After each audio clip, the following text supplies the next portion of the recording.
Okay, I think we are good to go.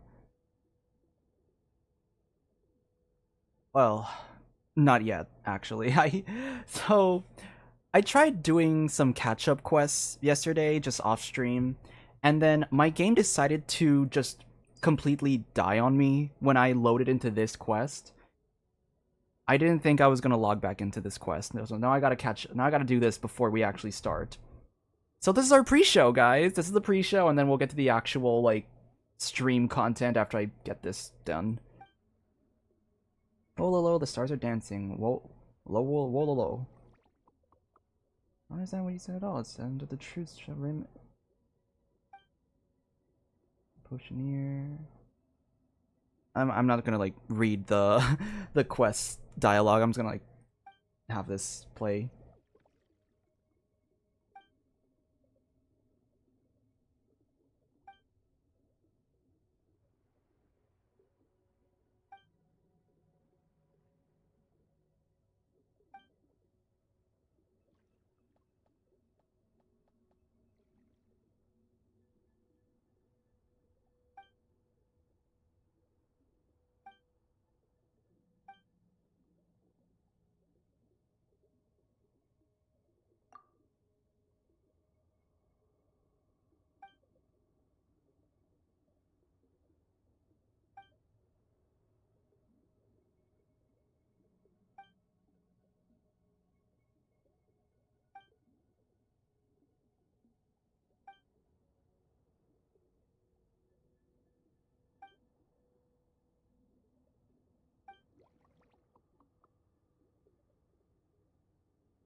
The lack of music in this scene is like so. It's making the clicking just so awkward for me.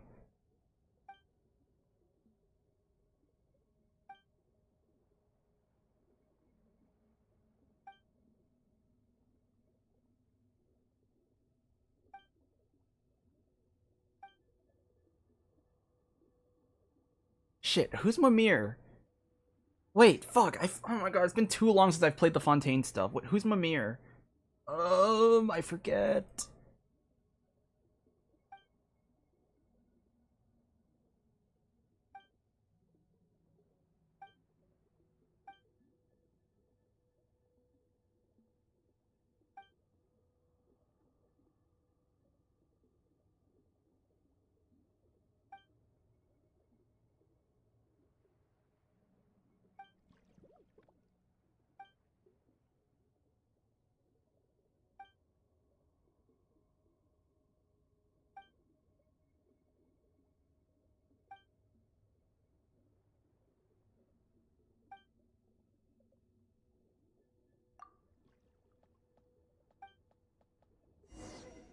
Okay, okay, I caught up. All right, not caught up. I got out of that. We can turn this off now. This. All right. Hello, everybody. Welcome to the start of the actual content for the stream. Today, I am going to be catching up on all of the Traveler Tales anecdotes. Because I realized I am absolutely horrible at playing this on my own. Like, it's hard for me to, like, do this and actually, like, be motivated enough to do it. So I figured I would do it on stream so that it gives me kind of this incentive to do the quest line stuff. Because apparently, a lot of this is actually can get lore relevant down the line, so I kind of have to play this to like get the full lore extent if I want to call myself, if I want to start being more of a lore player, I actually have to start playing these and analyzing this stuff, so yeah. We're going to be going through all of it. I don't know how many quests there are for each person, so I have blocked out like 6 hours worth, but hopefully it doesn't take that long because I do have a family dinner tonight. But anyway, let's switch into something a little more lore relevant. I'll just Nah, let's just switch it. Let's just get a team. Just a decent, just in case I have to fight people. This works.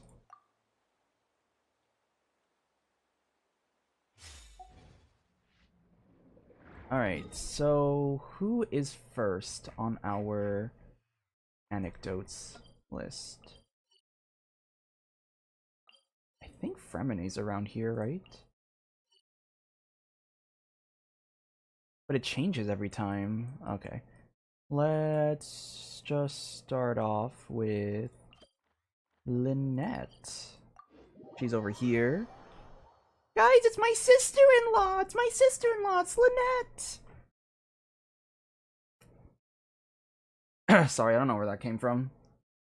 I'm kind of waking up still. I've been up for a few hours, but the caffeine... I only started recently drinking the caffeine, so it's only, like... only just started kicking in, you know? I'm gonna just turn this off so it doesn't bother me. Now... Lynette is here, right? I think she'd be up here on... I think she's around here. Oh, here you are. I don't know if I don't know who's voiced or not. Okay, so Lynette's not voiced. Okay. Next, turn counterclockwise twice. The machine rumbles in resentment, indicator lights flickering furiously, but okay. Good. It's broken. Good? Fine, thanks. And you? Fine. Thanks. What exactly are you doing? Assisting the Flusandra's residents. They've received some discarded machinery lately. The plan was to dismantle everything and sell the parts, as usual. But some would never power off normally. This one kept randomly restarting in the middle of the night. They'd clatter all around, terrifying anyone out at night. Someone even got so scared they fell into the water and nearly drowned. What the fuck is happening in the background of this?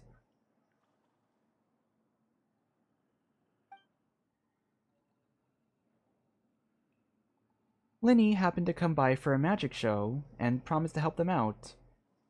Feels like this should be Freminet's time to shine. He only knows how to fix machines so they work, not how to fix them so they break. But I do. That's actually so funny how they used that to... They turned that into a strength for her, so like... Oh my gosh, I don't read every character story, but I have read Lynette's, Freminet's, and Lyney's for like obvious reasons that I'm like... They are like... They're like my favorite characters. The fact that Lynette just has this habit of breaking machines without even like trying is so funny.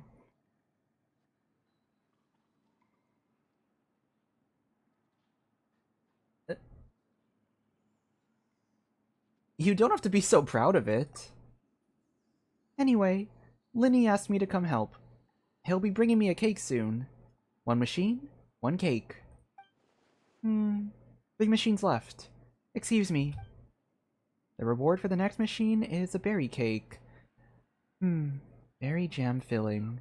A tart sugar syrup glaze with a ladyfinger base and decorated with mint chocolate.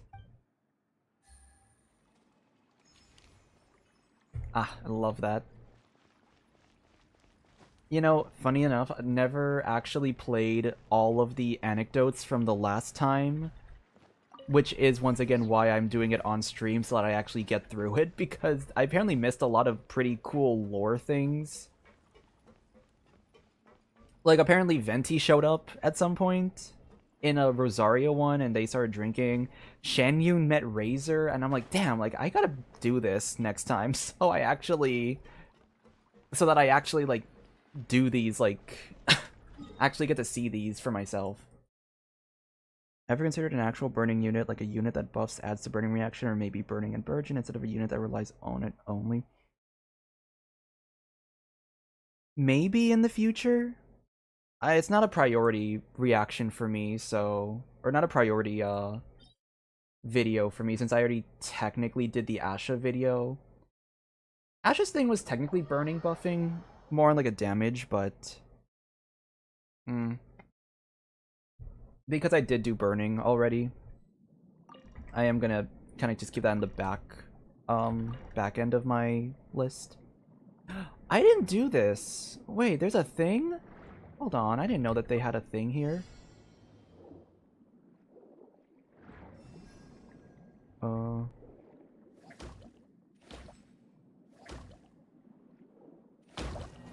Okay, I need to get a...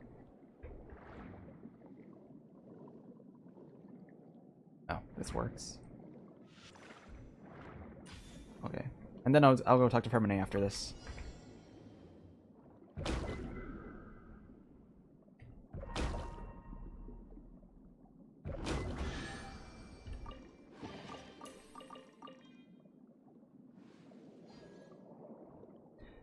Freminet! My brother-in-law. Blubber Beast. What is happening? What? Hello? Why am I froze? Why can't I do anything? Game?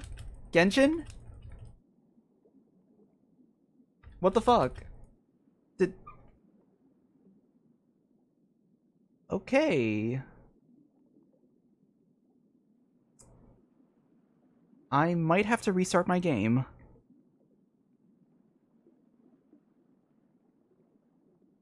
Turn this off while I... Oh, fuck. Damn, I can't even, like... What the fuck happened? I don't know why that just happened, but okay.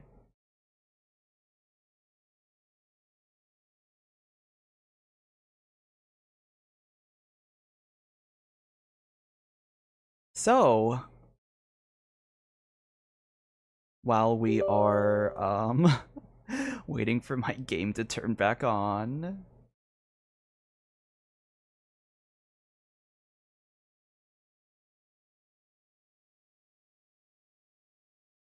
This is the second time this happened in, like, less than 12 hours.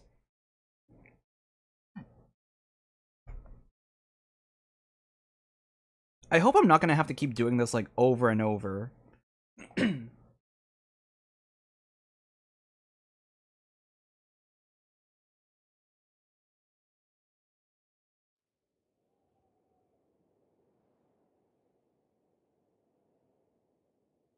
I just realized I have the music off. I gotta turn the music on when I log back in.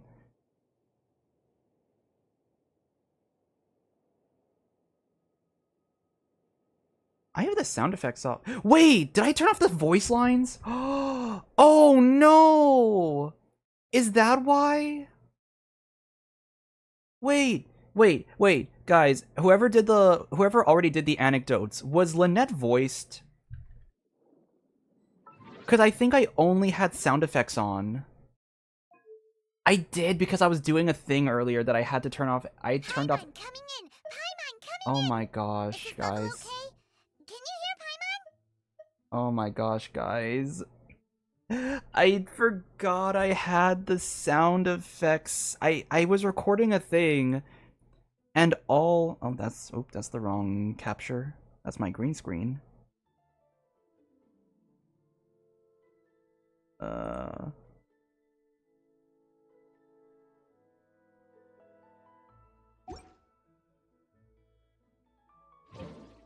Okay, there we go. Yeah. Okay.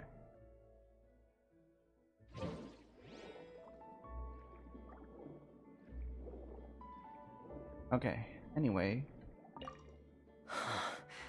I love diving too. My baby! Hey there, Freminet. What you doing here? Oh, hey. Long time no see. I'm talking with him. With the blubber beast? Mm-hmm. It might seem odd to you. Not in the least. May I join you? Really? I thought that was something that only happened in picture books. I love this. I love this. You know, it's. I'm like also trying to analyze his voice right now because I am. There is a project. I won't go into detail of like what project I'm doing, but it is like a fun little project where I'm voicing a Freminet character. Yeah, I'm voicing Freminet for one of these projects, and I just like I'm trying to just get his like vocal tone down. And what do these stories say? I'd like to hear more about these tales. All right. Then I'll share them with you. Oh, you want to hear them too? Okay, listen closely. Legends speak of a time long, long ago, when there was a blubber beast who strayed from his family and friends, and lived all alone in the pitch-black depths of the sea. Even as he bravely lived on in solitude, he kept searching for his family, until one day, a diver who loved to explore found him. The blubber beast had never seen a human before, and was scared at first. But the diver gave him lots of food, and promised to return the next day. And just like that, they became fast friends. Every time the diver came, the blubber beast would happily dance and slap his belly, singing the songs of the blubber beasts. The diver also adored his round belly, and could never resist giving it endless belly rubs. The blubber beast also adored the feeling of belly rubs, but since he had terrible eyesight, he only ever saw the diver's blurry silhouette. So, whenever he saw a human form approach, he'd happily dance, patting his belly and singing. Oh my god. Oh my gosh. Is this like a story that Freminet just made up for this blubber beast? Like, is this supposed to be like these two? Oh, I love that. I love the belly must rub.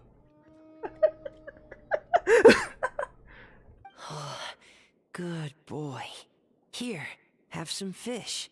I just caught them, so bon appetit. So, is that how the story ends? I wish that was where the story ended, but... One day, that diver stopped coming altogether.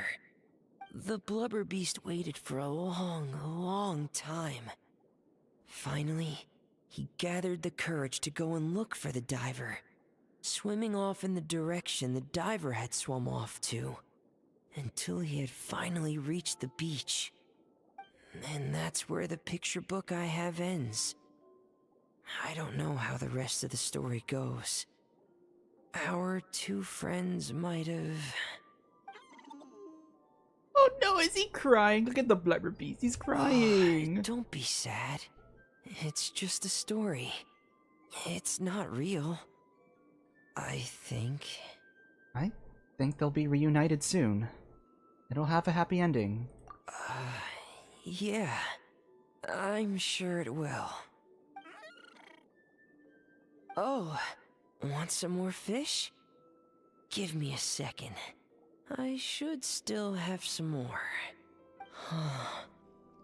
I wonder, just what does a blubber beast's belly feel like?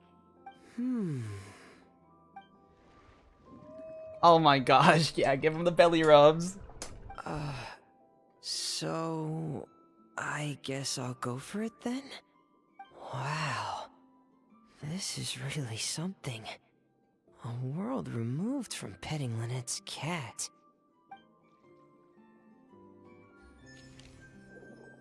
Anecdote has been... You know, I just remembered. There's like little... There's like little things...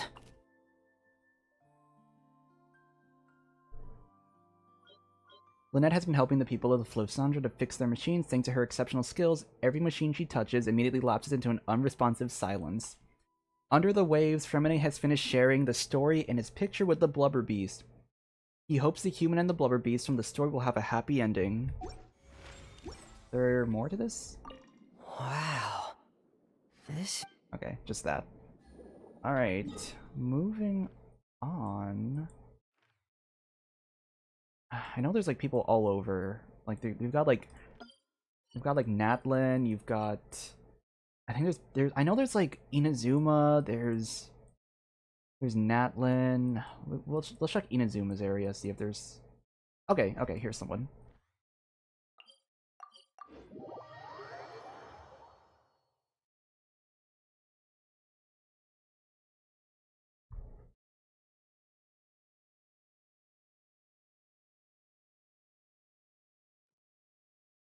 Driving in my car right after a beer. Hey, that bump is shaped like a deer. Take it easy. Oh, Kuki and Toma.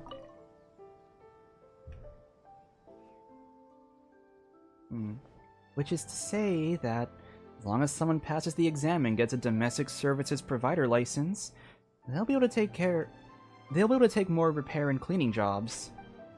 That's exactly it, Miss Kuki. The Yashiro Commission is promoting training and exams for housekeeping skills to help boost employment opportunities for residents seeking work. Going to take another exam, Shinobu? Oh, hey, traveler. That's right. I'm looking into the Yashiro Commission's housekeeping training programs.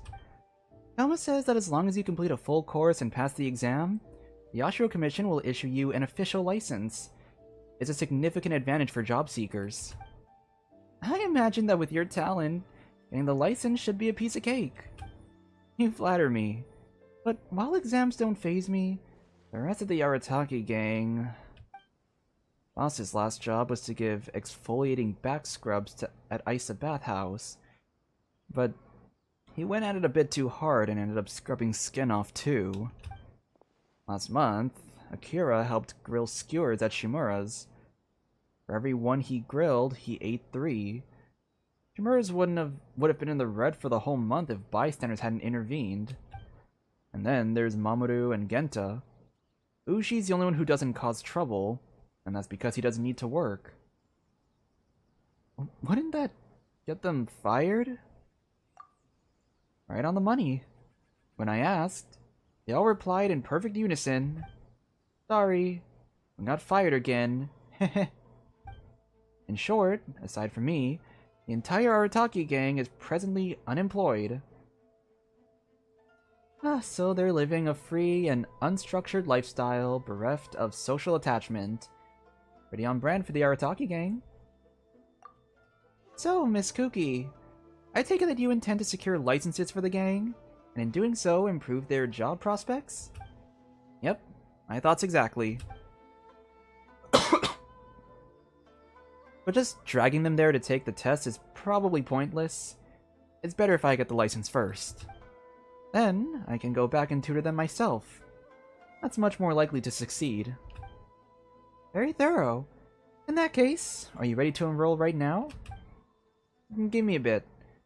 I need to go back and fetch my documents, and also give the boss a heads up. Sounds good. Once you're ready, you can find me at the Yashiro Commission to register. You can sign up at any time before I go on leave. Got it. I'll be quick. Thanks, Toma. Shinobu strides off. I want to say, have you finished all? Yes, I have finished all 4 chapters. So the VODs are available on YouTube if you want to watch my playthrough of those. Ugh, the garbage man is outside. I hope my microphone doesn't pick it up. Noise suppression, save me, please. Now that's someone who doesn't mess around. Been a while, traveler. What do you think? Without her, the Arataki gang would be done for. You're going to take a vacation, Toma? I am. The Yashiro Commission is spearheading the domestic services training program, and once I finish assisting the others with the registration process, I plan on taking a long vacation. Lord Kamisato has already approved. I plan to head to Mondstadt to help my mother with a few things. Your mother? You're going back to Mondstadt? Let's go! Toma goes back to his home! What's with the surprised look? I don't think I shared much about my family with you. There's nothing special about them. My mom was born and raised in Mondstadt, and she's a Knight of Favonius. Contact between Mondstadt and Inazuma has risen since the Sakoku decree was lifted, so it's gotten easier to write. Once I get a letter from her demanding I send her Inazuman wine so she can taste... Wait. Wait, fuck. Why did I mess up that? Once I got a letter from her demanding I send her Inazuman wine so she can taste what you're drinking over there. What can possibly rival dandelion wine? Shame though. Even a taste of home might be a luxury for her now. Grandmaster Varka's expedition is camped in Nod Cry. Oh! See, this is like the little lore. This is like the little lore stuff that we are talking about. And she received orders to transfer. She's already en route to join them. Oh!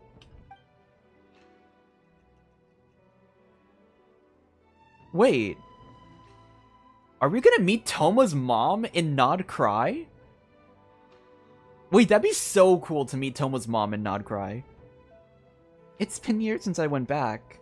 Once I get there, I'll help sort through everything she left behind and see how much Mondstadt's changed. Given how far your travels take you, maybe we'll bump into each other there.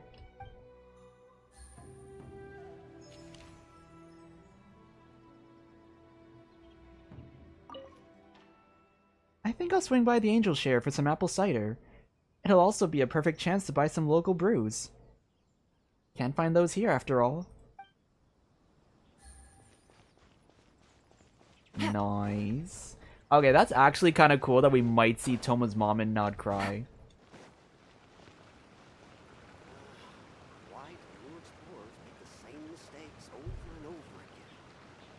What if she dies in Nod Cry and Toma becomes the Electro Sovereign? Oh my gosh. No, Toma's mom dies in Nod Cry, Toma suddenly comes back with an Animo vision. Canon. I'm actually one of the writers for Genshin. Oh, there's Yai. Wait. Where would that be? I guess it's on top of the shrine.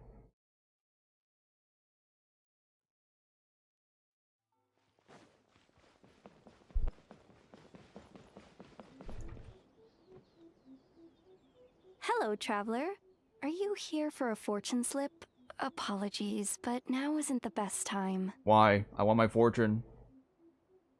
I mean, I still see 3 boxes, so your stall's ready, right? It is, and so are the bamboo slips within. However, we've run out of the corresponding fortune slips. That is, the paper slips expounding on the fortune. That's a thing that happens? So, when will I be able to draw one? That depends on your fortune. We are currently preparing new slips. And how do I check that fortune? Draw a slip. And when can I draw a slip? That depends on your fortune.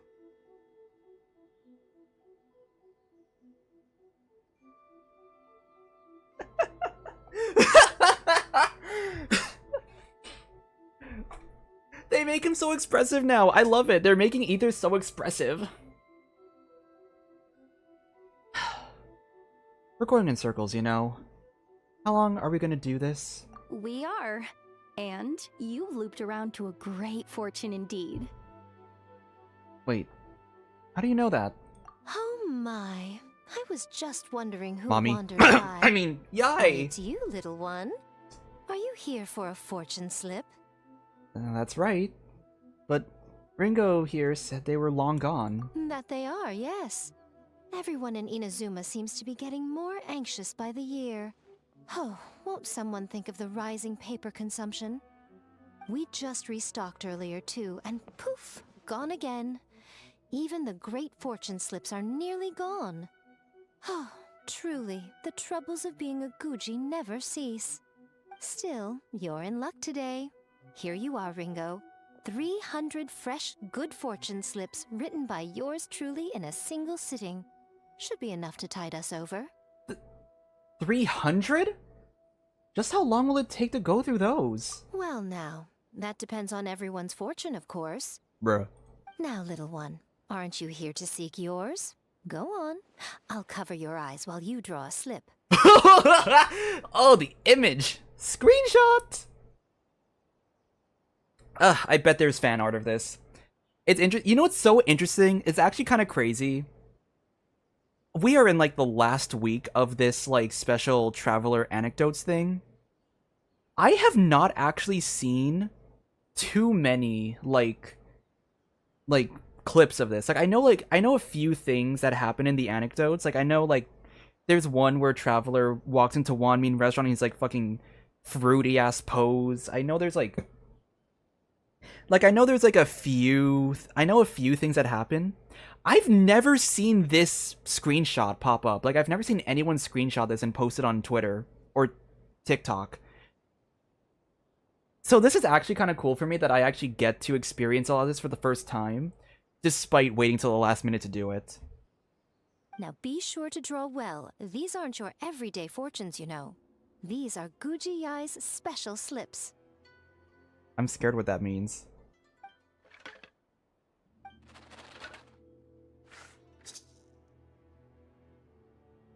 See? Ringo was right. Yours is a great fortune after all. You heard that? How? Miko, did you... Shh. Now. Don't let the whole world know, or yokai might come and snatch your good luck away. This fortune slip was personally written by the current Guji of the Grand Narukami Shrine herself, Yai Miko, so it's quite potent. Guard it well, lest it ends up in the hands of a tanuki or baku. All right then. As always, I leave the rest to you, Ringo. Yes, Lady Guji. Huh? By the rest, you mean... That's exactly what she means. What Lady Guji wrote were the good fortune slips. The bad ones are yet to be completed. Alas, any fortune I write would simply be too potent. Surely such power shouldn't be used to foretell doom and gloom. Safer then to have dear Ringo pen the misfortune slips. The well-being of every visitor to our shrine is at stake. Now, I'm off to write the modest fortunes. Do enjoy your wonderful fortune today, little one. The face he's making. She's just trying to slack off, isn't she? Please enjoy your wonderful fortune today, traveler. Oh! A special fortune slip. Am I not able to read the fortune slip? That sucks.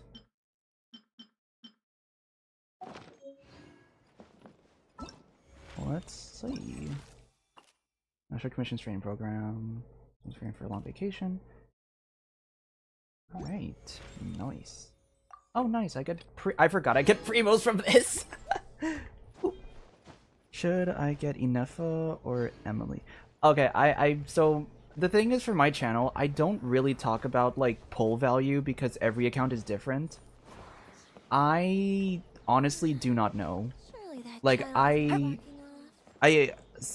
just being real with you, I don't actually know how strong they are compared to each other, so I don't know what's gonna be better for you to pull for. All I know is that like what they do and how I apply that to game design, but I don't know like the strength of these characters.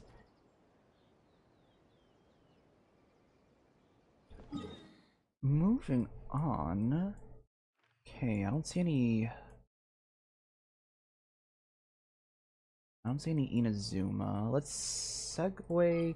We're just gonna like rotate it. We're gonna rotate down like the 4 nations. We went from Fontaine to Inazuma to Sumeru, and then I'll I was going like this circle here, so we'll go to Sumeru next. Oh, there's one. Sino.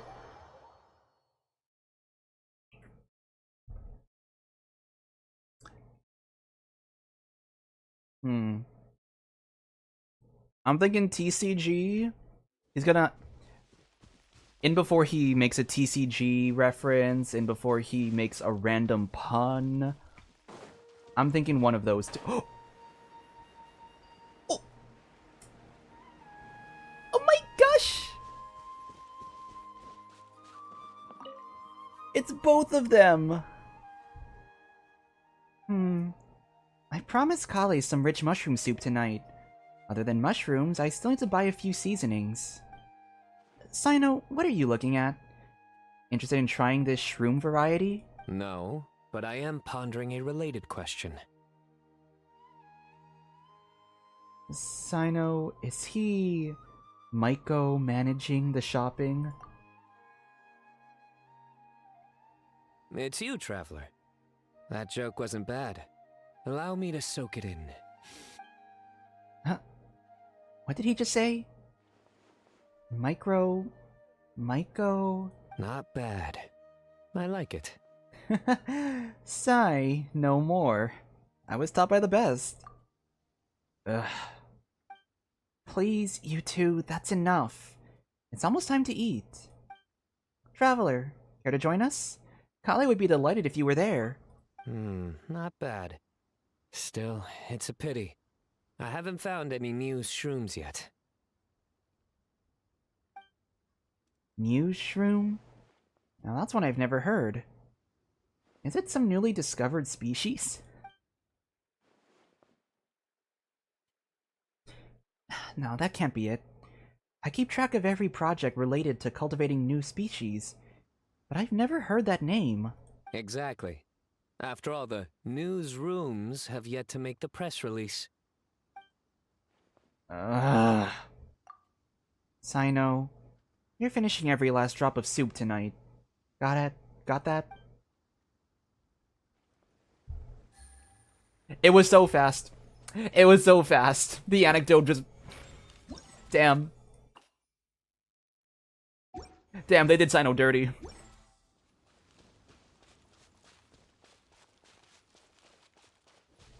I would make fan-made kits, but I'm bad at... You know, you don't have to make a fan-made kit with, like, numbers in mind. You could just, like... Like, when you, like, you know, you've seen my videos. Like, I don't really do numbers for my kits. And I would say that numbers are the easiest part in terms of, like, designing a character kit, because all you gotta do is just change the numbers if it's too high or too low for some people.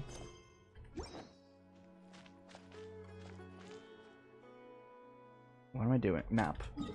Okay, any other Sumeru people in the area?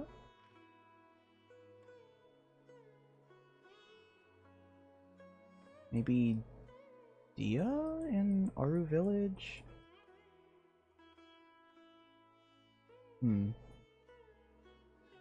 Don't see anybody. So we're gonna move on to Natlin, and hopefully there's somebody...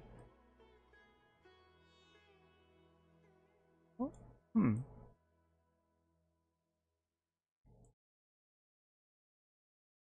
I don't see anyone. But maybe I am just stupid. Alright, Fontaine. Oh wow, there's like everybody here. Let's stick with Sumeru theme. Let's go talk to Dia first.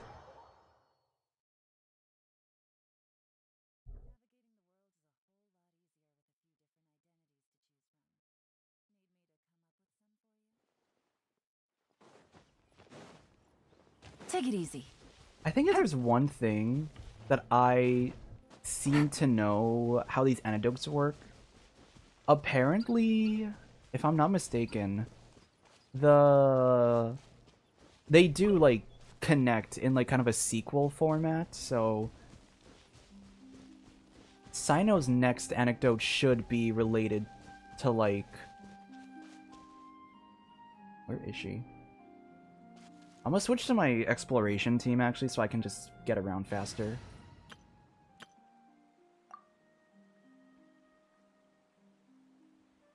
So we're apparently going to see Toma and Mondstadt later on. We're probably going to see Sino, Kale, and Tainari, like, eating some dinner together. Oh, there's Dia. Okay, let's get one more clip. Yeah, those moves are perfect. You're on vacation, Dia? Traveler! Small world. Actually, I was brought on as a bodyguard for a Fontanian merchant ship recently. We docked at Romaritine Harbor 2 days ago. And it'll be a while before we depart, so I figured I'd do some city sightseeing. I heard merchants raving about Fontanian clockwork mecha. Gotta say, they weren't kidding. Craftsmanship's exquisite, and those dance moves? Now that's what I call elegance. I was just thinking, steps like those would be perfect for a human dancer too. You're into dancing, Dia?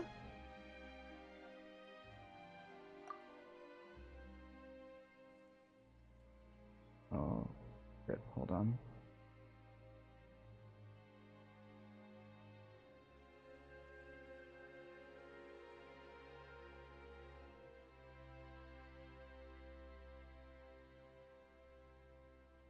Okay. Kinda? This is for my Lady Dunyarzad and Nilu, though. They're working on some new choreography and have been asking around for ideas. I was just thinking I could record these mechanical dancers and have them view the clips. Who knows? Might spark some ideas. Still, that tall one. Capellius, right? His moves seem to require some power to pull off. Not only does he have to spin his partner around at high speed, but he also needs to lift her up.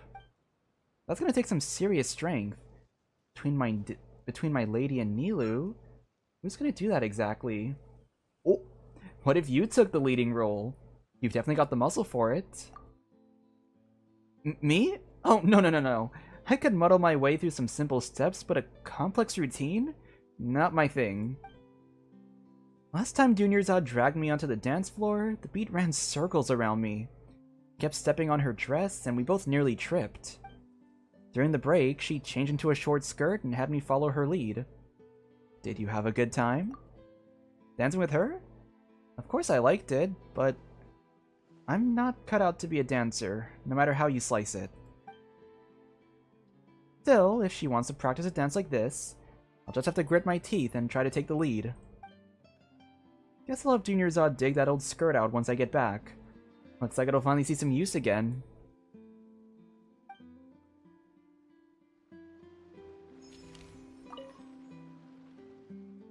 Same. Yeah, no, perfect timing. Charlotte's popped up right now, so that's what we're gonna do right now.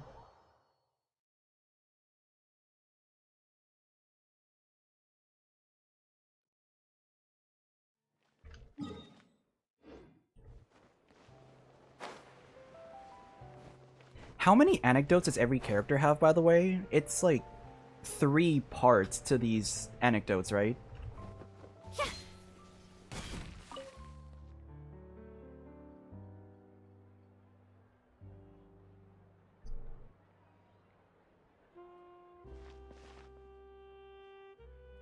She should have been here by now. Is she skipping her coffee today? Charlotte? No way. Today's blend is her favorite flavor. She'll be here. Well, if it isn't reporter Charlotte from the Steambird. What? You scared me half to death. Did anyone tell you to not sneak up on people? I only called your name, like, a bunch of times. You did? Sorry, then. I was so focused on the report and photos, I didn't hear you. Still no sign of Cloran, though. Is she really not coming today? Lined up an interview with her? I thought she didn't do interviews. Well, you're not wrong. But if I can score the first interview with the champion duelist who never gives interviews, it'll be another front-page hit! Of course, I'd get rejected like all the other reporters if I simply marched up to her, so I decided to take a more roundabout approach to the problem. First, I worked out a complete dossier, including all her usual haunts and routines. Next, I'll camp out in these spots at specific times to wait the perfect chance encounter. I'm even learning how to play tabletop games so I can visit the tabletop troupe in a few days and play through a script with them, and maybe even be the game master. If I can be the game master for a game Clarande is in, I can use the role to build up my rapport with her. Of course, I'd never ask inappropriate questions during a session, and I never use off-the-record statements in my reports. Ethically sourced quotes only. Be careful if you run into Navia. Navia? I heard she's an avid gamer. What's the issue? You should practice voicing sentient doors and how to keep her from interrogating every frog that hops by. What? Is that the kind of thing a GM has to deal with? That's nothing. Talking is what we journalists do best.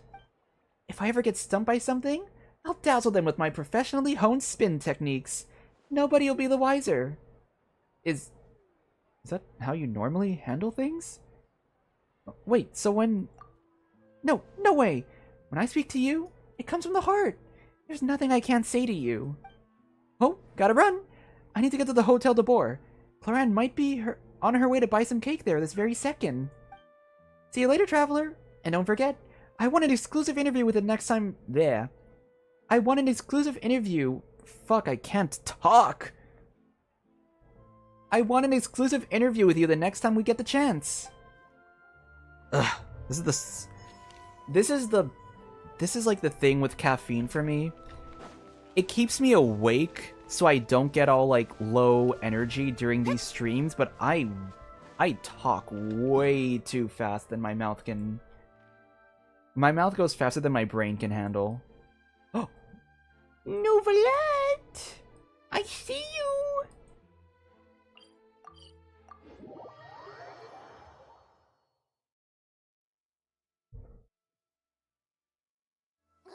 It's pouring out here!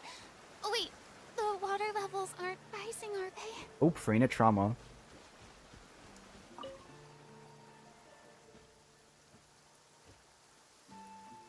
He's voiced, right? He's voiced? Yes! Is that Novelette? And he's standing alone in the rain. Has something upset him?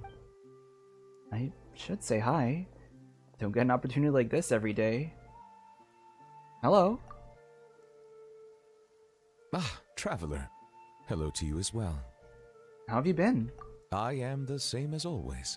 Thank you for your concern. In a good mood, I see? Oh, chest! Okay, I gotta go. I'm trying to do chest hunting, so I gotta go collect that after this. Yes, you noticed. The morning paper forecasted rain here at precisely this hour. In my experience, predictions of this nature are not entirely reliable. Yet today, the downpour arrived on schedule. A stroke of luck. He really likes the rain, huh? That's wonderful. I'm glad it worked out. Thank you. Though I do realize that standing in the rain is only my personal predilection, and that most would find it odd. Are you certain you wish to stand here with me while it pours unceasingly? It's fine. Besides, I didn't bring an umbrella. I see. Something on your mind? Yes, I recently overheard a few Melusines complaining that the weather seemed to be conspiring against them. For instance, whenever they carry an umbrella with them, hardly a single cloud shows itself. Yet when they gamble on sunshine, a downpour awaits. Naturally, I know that there is no causal relationship at work, having personally tested the theory. And, well, put simply, it didn't hold water. Yet the fact you brought this up now makes me wonder. Perhaps today's rain arrived thanks to you. What did I do? Fuck did I do?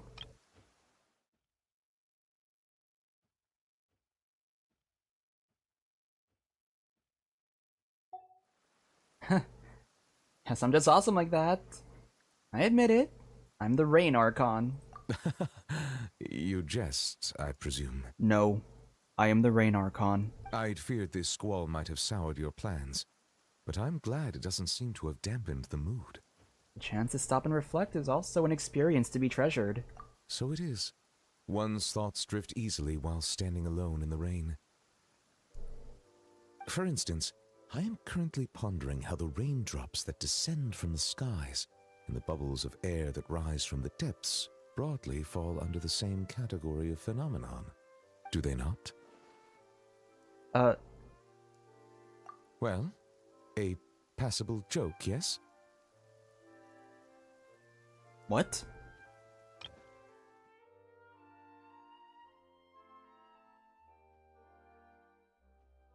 Huh? Am I missing the joke here? What?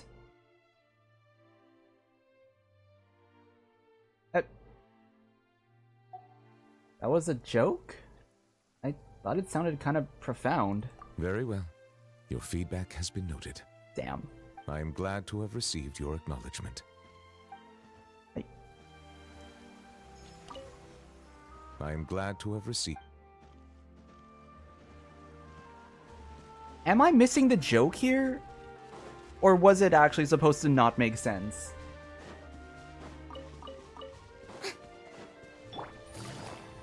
Quietly now. Squall and Fury.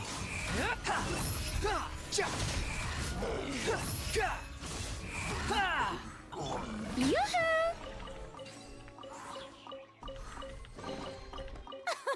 Right. Splendid! More Another interesting. chest. Next. Okay, I see Dia in the city, so we can go talk to Dia. Yeah. Damn. Dia's second part already?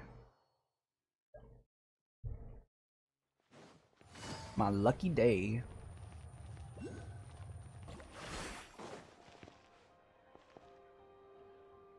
Did something pop up on the map?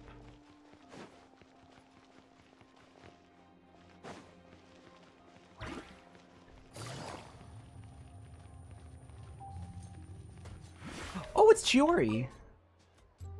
I'll expedite it, but custom-made clothes normally take longer to make. Should you leave before they're ready, I'll ship them to you via Komini Express. Understood. You have my thanks. Oh, it's nothing. You gave me very precise measurements to work with. This shouldn't take too long. Honest Genshin sees that uses English. I mean, I play English because if I'm streaming something and I'm trying to stream something for like the story, I mean like why I guess I guess I just don't see it making sense to stream a story thing in Japanese because then you are I guess how do I explain it? My brain works in this way that like I don't really watch a stream when I have it playing. I will just put on a like stream or a VOD and I'll just listen to it while I'm playing like Minecraft or doing overworld exploration and stuff like that.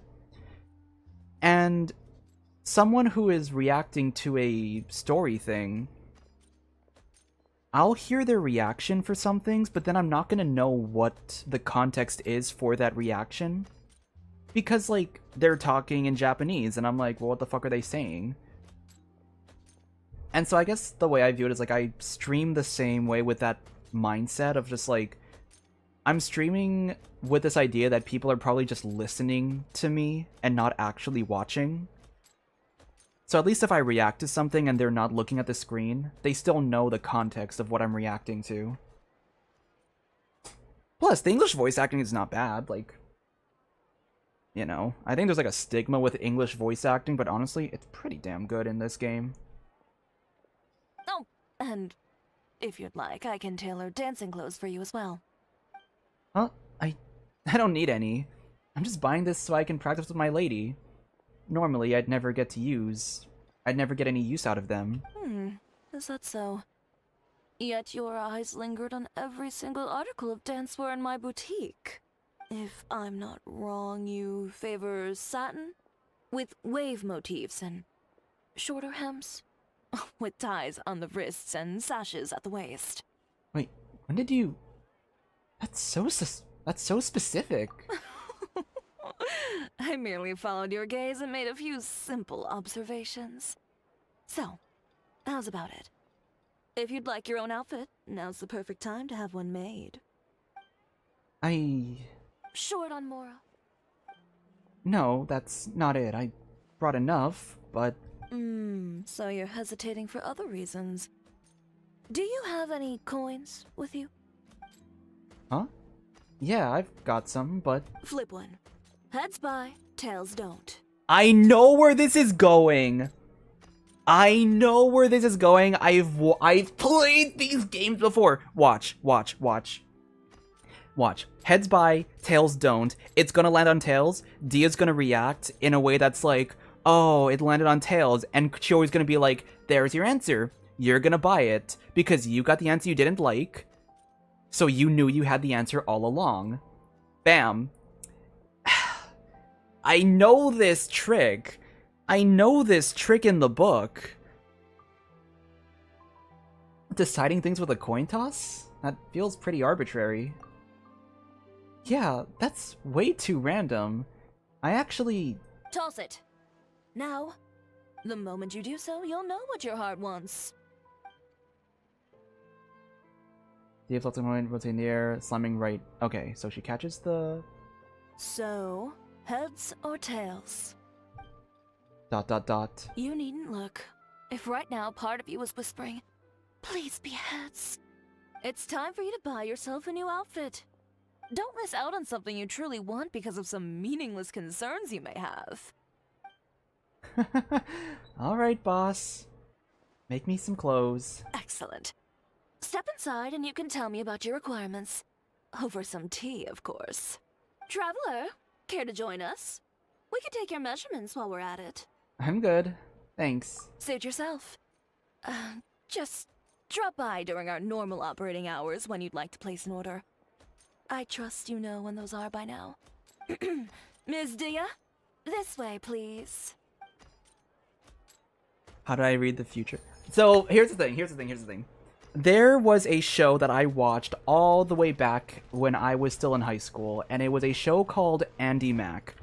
This show was the first time I have seen this trope used with, like, the coin flipping thing, because it was one of those, like, oh, like, I don't know if I should go to this, like, party, you know, that my crush is at, and so the mom, she's like, okay, then flip a coin. Heads you go, tails you don't. She flips a coin, lands on tails, and she's like, oh, it landed on tails. And then the mom goes, there's your answer. You're going to the party. And she's like, but it landed on tails. You don't listen to the coin, silly. You listen to your heart. You didn't get the answer you wanted, so you already knew what you wanted from the start. And from that point on, every single time I flip a coin, I keep that in my mind. Or every time somebody else that I know might be acting all indecisive, I tell them to flip a coin because now I know how that whole thing works. And it's such a... I love that. I love the coin flip thing because of the psychology behind it. It's such a good way to make a decision. Because there's like subconscious decisions or subconscious thoughts that only come to the surface when we either get the result that we want or don't want. And so I think nowadays I'm seeing that trope used a lot more with like the coin flip thing. They bring it into that they bring that like that trope into stories a lot more often now. I'm sorry, I love the coin flip stuff. It's such a good it's such a good tactic for like figuring out decision making. Oh.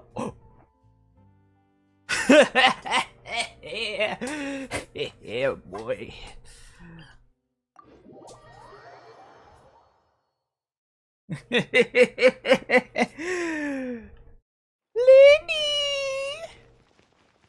Lyney! Pookie! The wind rises. Oh my gosh. Oh my gosh. Look at him. Look at him! He's here in the flesh. He's here in the flesh.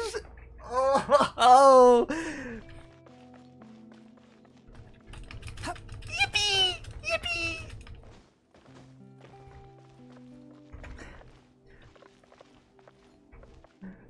Why am I saying his name like that? Look at him!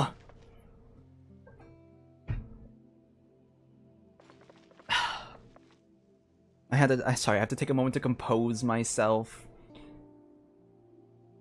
I have to take a moment to compose myself before talking to my husband, my hubby.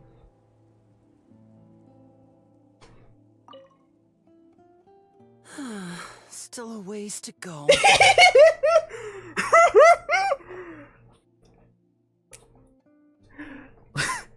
Lyney, what are you doing here? Pookie Bear?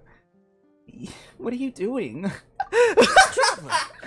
I never imagined I'd run into you here. Seems I owe that Gus just now an apology. It blew my hat away, seemingly for no reason. But no sooner had I caught it that I ran into you. Planning a visit to the Institute, are we? Yeah. There's a researcher I'm looking for. One who's also interested in magic. He said he'd like to talk shop with me. Guys, there's a researcher I'm looking for.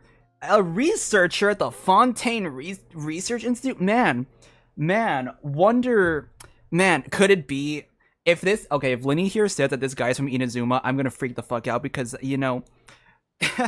Anytime somebody mentions an unnamed researcher in the Fontaine Research Institute, I'm like, it's Kaito. It's my OC, guys. My OC made it into the game. I'm gonna make this canon, by the way. This is now my canon. This is now canon for Kaito. Kaito likes magic. Kaito likes magic. That's canon now. He's the researcher. He's the unnamed researcher. Word is that he's invented all kinds of fantastic devices that are perfect for some truly amazing tricks. Kaito's a good inventor. That's also canon. I'm saying that was before this anecdote. He was already a really good tinkerer and an inventor. For example, he once made a miniature thermos that he kept stuffed up his sleeve. Okay, I never thought about that one. All he had to do was twitch his finger to activate the mechanism, and voila! The ice within would slide down and out through his sleeve. The ice trick, one of his myriad magic tricks. Does that really count as magic? Feels more like cheap sleight of hand. Of course it counts. Just think about it. You're a poor office worker sweltering behind your desk. You want nothing more than to head out and buy an ice-cold Fanta to quench your thirst. But it's just way too hot. The Fanta machine's broken and only dispenses warm Fanta, and there's no ice anywhere in the office. It is way too hot when you're here, Lyney. Just as you totter on the edge of despair, the colleague beside you claps their hands, and a few ice cubes suddenly appear in your cup of Fanta. Just imagine, how would you feel? What the fuck, Aether? Why are you reacting so... I drink the ice Fanta first. Ah, my savior, the Archon of Ice Cubes. Now you get it. That's what he researches. Close-up magic for daily use. That's why I'm paying him a visit, too. I'd love to help him refine his close-quarters tricks and improve the impact of his close-up performances. After all, the most important part of magic is the performance, especially when you're up close and personal. Perform well and the audience will be spellbound. They'll think, I need to get closer. No, closer. I must see what surprises this magician's got in store for me.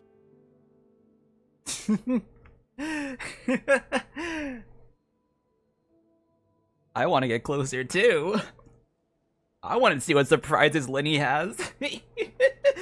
Wait, what? What's happening? Here, this is for you. To commemorate our meeting today.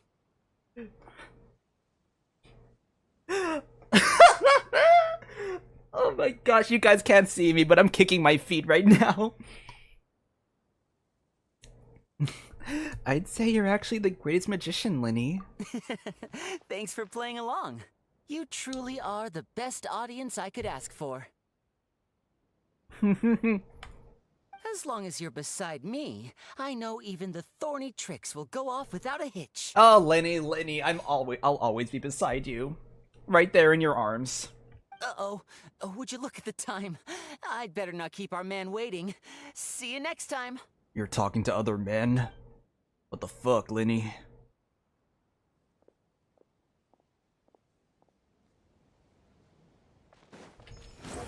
Now, is he in that institute right here?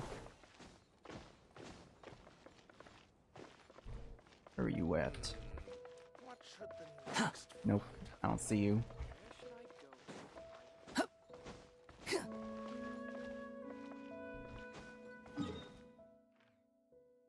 I clipped you, buddy. Buddy, I'm clipping myself. This is gonna eventually be a YouTube video, or a YouTube short or something.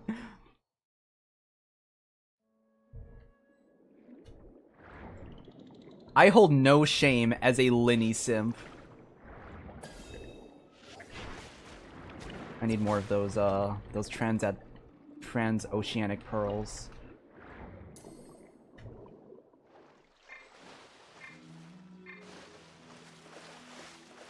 Alright, Chevrez. Quit following me. Hold on a second. Behold! I'm also low on slime stuff.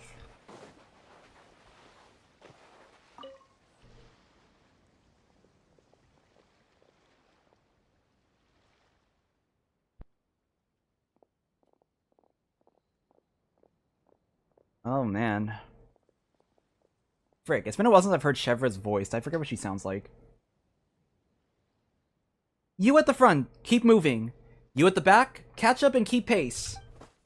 Double time it. Are you on a run or a date? Oh no, someone collapsed. Chevres, a bunch of stragglers have keeled over. Really? Fantastic. Guess they volunteered for extra laps tomorrow. A little combat sprint training and they're all tuckered out. That's what you get for slacking off during regular drills. Half push-ups, chest beneath the bar during pull-ups, cutting corners on laps. Think you're clever, do you? Thought I wouldn't notice. No way they can fight with their muskets like this. What do they do if a criminal bolts? Ditch their gear and give chase? What exactly does the training involve? Sounds complicated. Not really. It's just getting to the marked location within the time limit while carrying all their gear.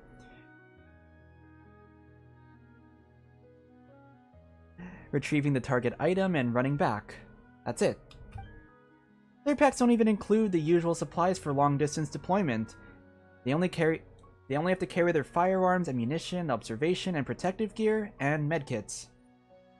And how is the location marked? I launch a single flare. They must reach the spot where it lands and deploy themselves for battle there. A flare? Well, those can't fly too far. But Captain, please stop using the Gardamex to fire the flare. Another subpar performance, and I'll be firing it from my musket. Alright, look alive, you slugs. Time for another round. Don't worry, those who fell out will be joining you. I'll make sure of that. On your feet now. Move, move, move. Run, walk, crawl. I don't care what you do. I want to see every last one of you at that marker. Captain, please have mercy. No. Mercy? That sounds like an Undertale reference to me. But I'm on the genocide run this time. Alright, anyone else in Fontaine? Or do we cycle back around? It looks like Fontaine's all cleared for the time being. Yeah. Let's cycle back to Inazuma. Mizuki... And...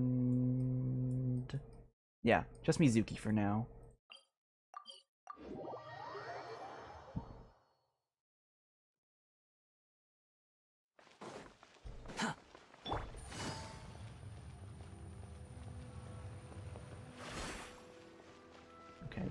in.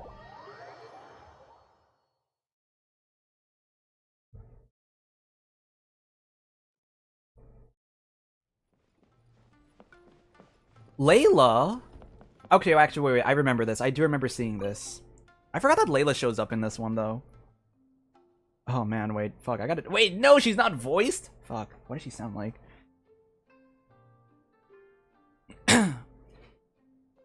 No, that's no good. The abstract needs to be more detailed. Excuse me, Miss Layla?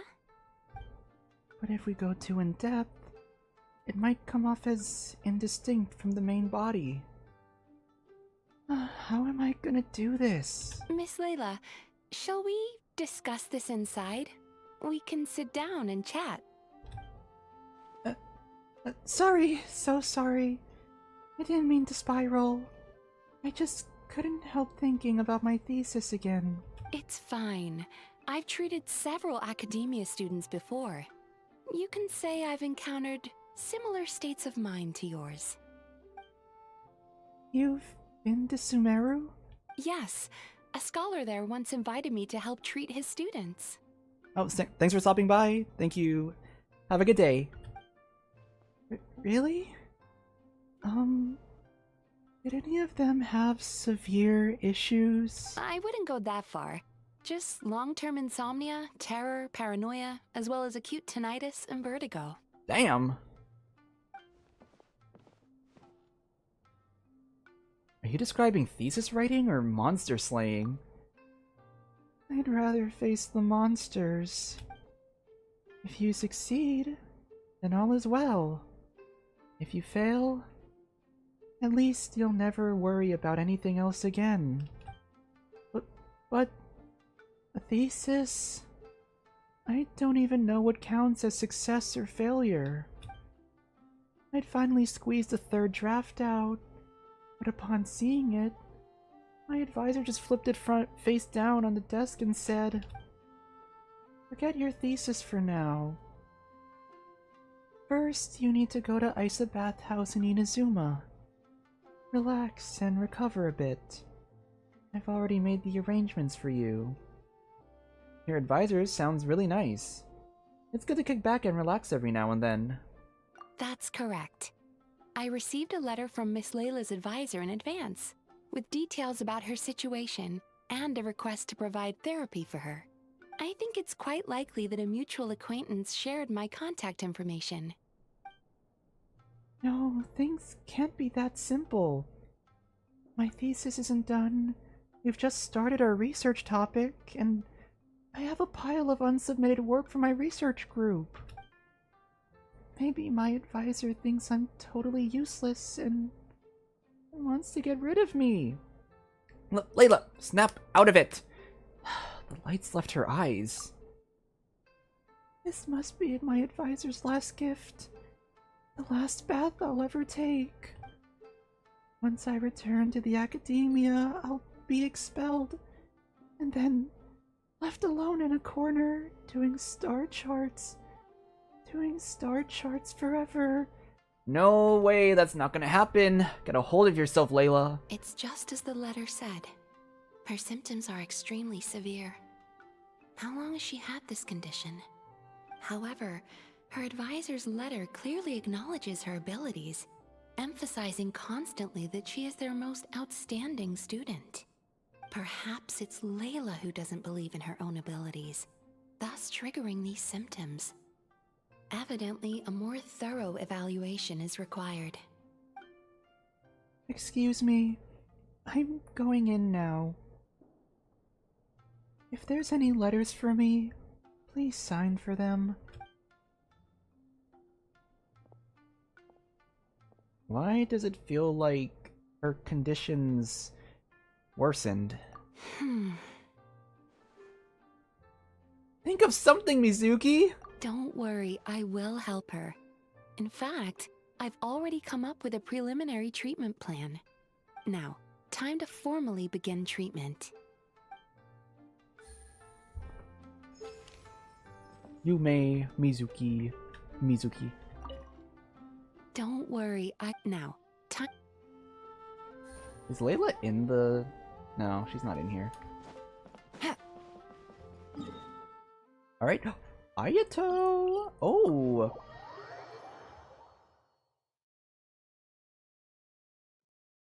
Ayato showing up. Let's go.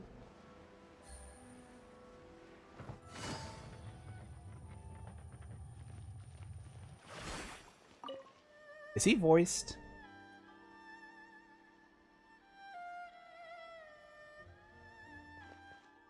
Okay. This style has a certain light-hearted charm. I believe Ayaka will find it pleasing. Doing some clothes shopping, Ayato?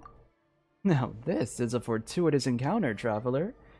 I had previously pre-ordered a batch of fabrics from Ogura's, and they would typically be delivered to the Kamisato estate for us to make our selection. However, as I was already at Tenshukaku today for discussions with Her Excellency, the Almighty Shogun, I thought I might as well stop by and review them in person. So, you chose the fabrics personally. Here I thought you'd have one of your subordinates do that for you. Were these meant for ordinary use, then they would naturally be handled by the relevant staff. However, consideration for attire used in official functions begins with the fabric and colors. Those I often see to personally. After all, given the Kamisato clan's role within the Yashiro Commission, overseeing cultural and civil affairs, even minor choices regarding textile patterns, draw public scrutiny. Many merchants market their products using Yashiro Commission-approved labels after our annual procurements. I did once delegate the task, but vendors rushed to offer my representative bribes, and the temptation proved too much for him. It was no small matter to resolve. I have personally overseen such matters since. A stitch in time saves 9. That sounds exhausting. I never realized clothing could be so complicated. The Yashiro Commission's duties are never simple. I've grown accustomed to it. I've already narrowed it down to 2 candidates, yet I find myself hesitating between them. Traveler, would you lend me your judgment? This is pretty important. Are you sure it's important? Are you sure it's okay for me to choose? You are one of our most esteemed guests. More importantly, you're Ayaka's close friend. Rather than being merely okay, I would say none are better suited. In any case, your bearing and sophistication assure me of your excellent taste in fabrics. I want the one on the right. A fine choice. Excuse me. This is the one. Please bundle 5 bolts for delivery. Please bundle 5 bolts for delivery to the Kamisato estate. My gratitude. It was quite the dilemma. I still have a few other matters to attend to. Once the garments are ready, please do visit our estate. I'll be there. I hope the clothes turn out beautifully. Farewell for now, traveler. Until our next meeting.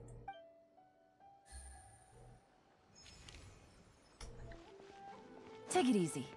Pros of EA. I mean, I do have voice acting projects I'm in. Let's go. Got some stuff. Let's see. Alright. Cycle down to Sumeru. Oh, nice. We got Kale. Are there any other characters in the area? This looks like Kale for now. Alright.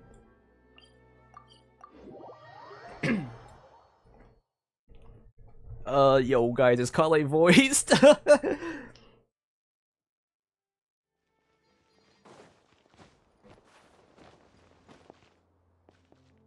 Fuck, where do I go?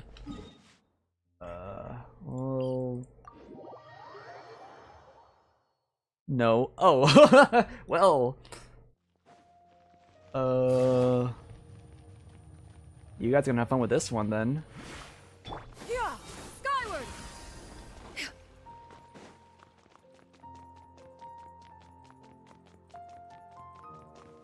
She down here?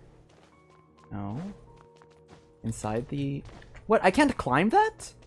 Okay. Yeah, skyward. Scatter. I can't... Okay. Squall Fury. This is why we have certain exploration characters.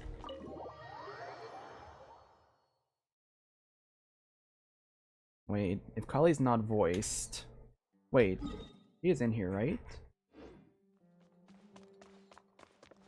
Is she not in here? Wait, before we do Kali's thing then, before I actually talk to her, I should Trainee Forest Ranger Kale reporting for duty.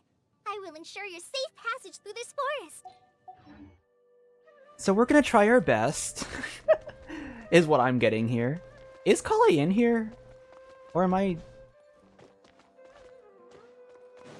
Where is she?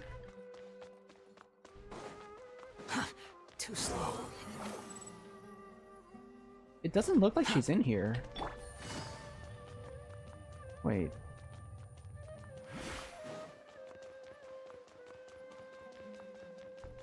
Okay, gotta...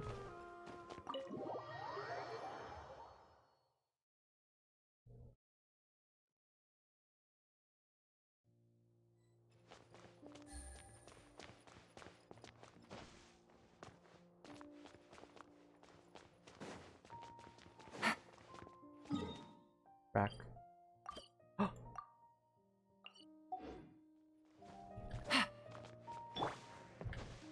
In the House of Dana. Wait.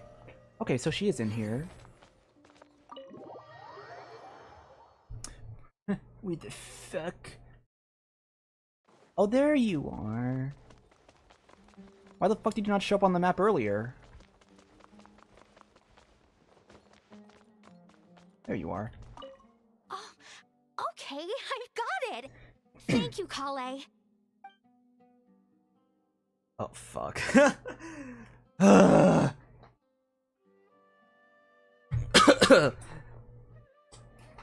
If you're interested, you can also read the section on Nilupala lotuses and a study of the properties of rainforest vegetation. If anything gives you trouble, come find me anytime and we can talk about it. Guys, I think I could be the next voice of Kale. Understood. Thanks again, Kale.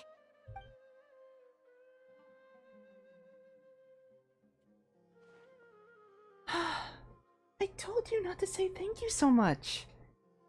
Senior researcher Kale, always a pleasure. Traveler, it's you! Please, don't tease me like that. You look so professional. Definitely nailing that senior role model look. No, I was just helping out my junior colleagues with some of their homework on plant identification. That's all. They were originally supposed to be 2 or 3 people coming over a quick study session, but I never imagined so many people would show up. Once again, it was Master Tainari who stepped in. He helped us reserve one of the bigger unused classrooms. We never could have had seats for everyone otherwise. It's just that I had planned to sit down with everyone and review the questions together, but Master Tainari made me go up to the podium. It was my first time up there. There were so many people down below that I froze. I couldn't say a word. I prepared for days in advance, even reorganized all my notes from my usual patrols. But once I was up there, my mind just went blank. I couldn't remember anything. Thankfully, Master Tainari did the introduction for me and had everyone say their piece. He then summarized all their questions and left it to me to answer them. I loosened up after answering the first few and really started to get into it. By the end, I almost forgot he was still there. I guess I must have really been focused. Looks like your hard work's paying off. You did put in the effort, you know. Yeah. And it's also thanks to everyone's help, too. Whoa! You haven't forgotten to eat, have you? That's right. I was just so busy today. I haven't had much to eat since this morning. gonna go eat now. I still have to go be his teaching assistant later. See you next time, traveler. Maybe next time I'm up there on the podium, it'll be for an official lecture, not just tutoring. Ugh! Goddamn!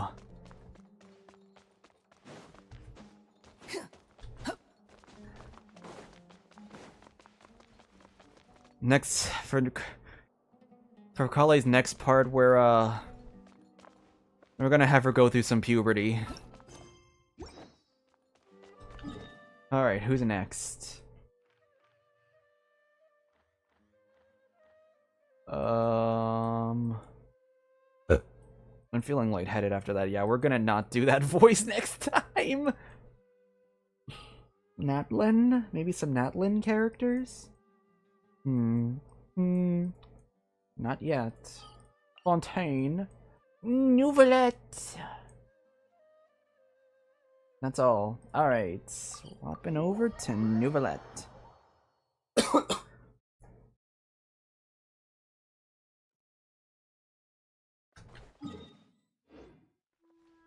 Where are you?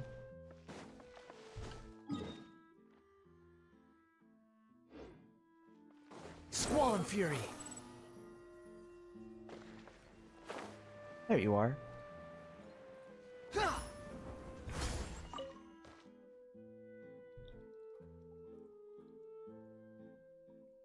So, you recommend Chioria Boutique's seasonal children's clothing line? For the Melody? It's not voiced? No! I don't want to do the Melazines! I just got out of fucking Kale's anecdote. You what do you mean I gotta do the Melazine voice now?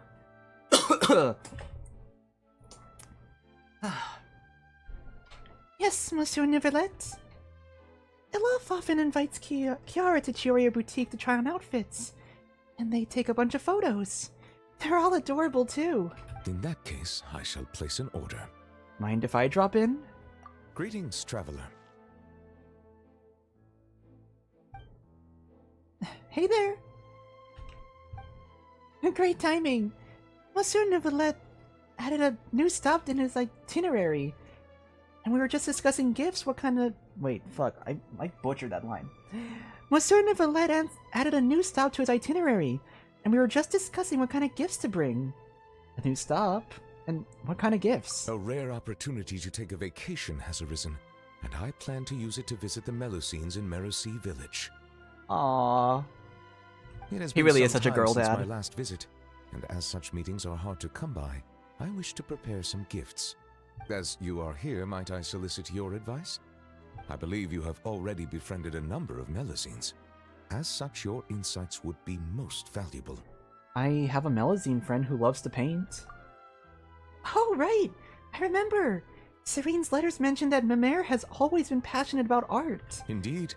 Given the environmental variations there, some waterproof paints would make a good gift. Water. Yes. There's no Melazine who doesn't like mechanical components. Yeah, that's true. I can pick some.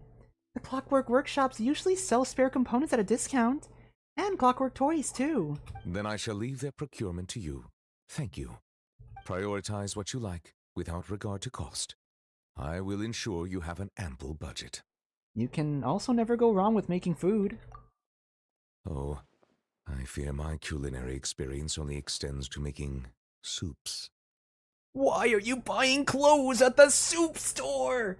Fuck you! Sidine, are there any foods particularly popular among the Melusines recently? Let me think. Yeah. Cakes, macarons, blubber... What the... Profiterole?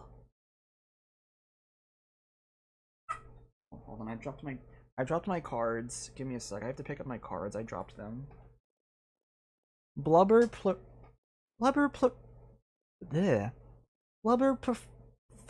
Fucking hell. Blubber profiterole, pâté de fruit. Is it pâte de fruit or pâté?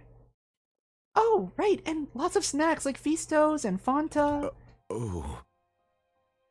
it's okay to eat stuff like that in moderation, as long as they're happy, right? I understand. Everyone has different tastes, and in the interests of fairness and justice, we should have prepared a greater variety of gifts from the start. It is decided. Every one of those ideas shall be adopted. Damn. Okay. Thank you both for your suggestions. Once the purchases have been made, I will have someone package them up and send each to their respective recipients. Sidine, I believe your delivery address is still the Palais Momonia, yes? Huh? Me? I get a present too? But aren't they for everyone in Mercy Village? Of course. As I said, opportunities like this are hard to come by, so every Melazine should receive a gift. And you are a Melazine too, are you not? Yeah. Thank you, Mr. Nivelette. Best father in the game. Best father in the game.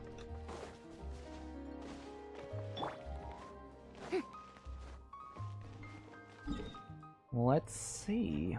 Any other Fontanian anecdotes nearby? You know what I'm realizing? Toma would appear in Mondstadt too. Yeah, okay. Fuck, I gotta look. Fuck, I gotta look around Mondstadt. Oh my gosh, and Kirara's in. Oh my gosh, guys. We have to cycle through every region. Okay, let's go do Toma's. I have done his story quest. I am basically caught up on all the major story stuff.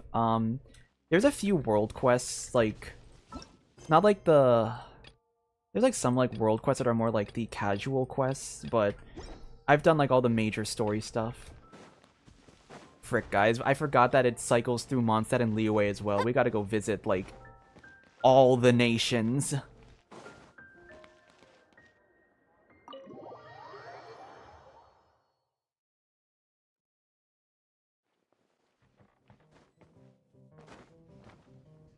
Where are you at? Oh, Kaya and Toma. You're absolutely right. Nothing beats Mondstadt's dandelion wine. It's your long-awaited homecoming, so drink up. Make the most of it. Oh, and while the apple cider and dandelion wine here is stellar, I must also recommend the cocktails. Death Afternoon is my personal favorite. Sound advice, Sir Kaya? Oh, let me see. Oh, Traveler! Can't believe we actually did run into each other here. Welcome back to Mondstadt. Absolutely! The windmills, the Archon statue in the square, and Mom's favorite tavern. Everything's exactly like I remembered. The same as in my dreams. It's wonderful. And the things you had to take care of?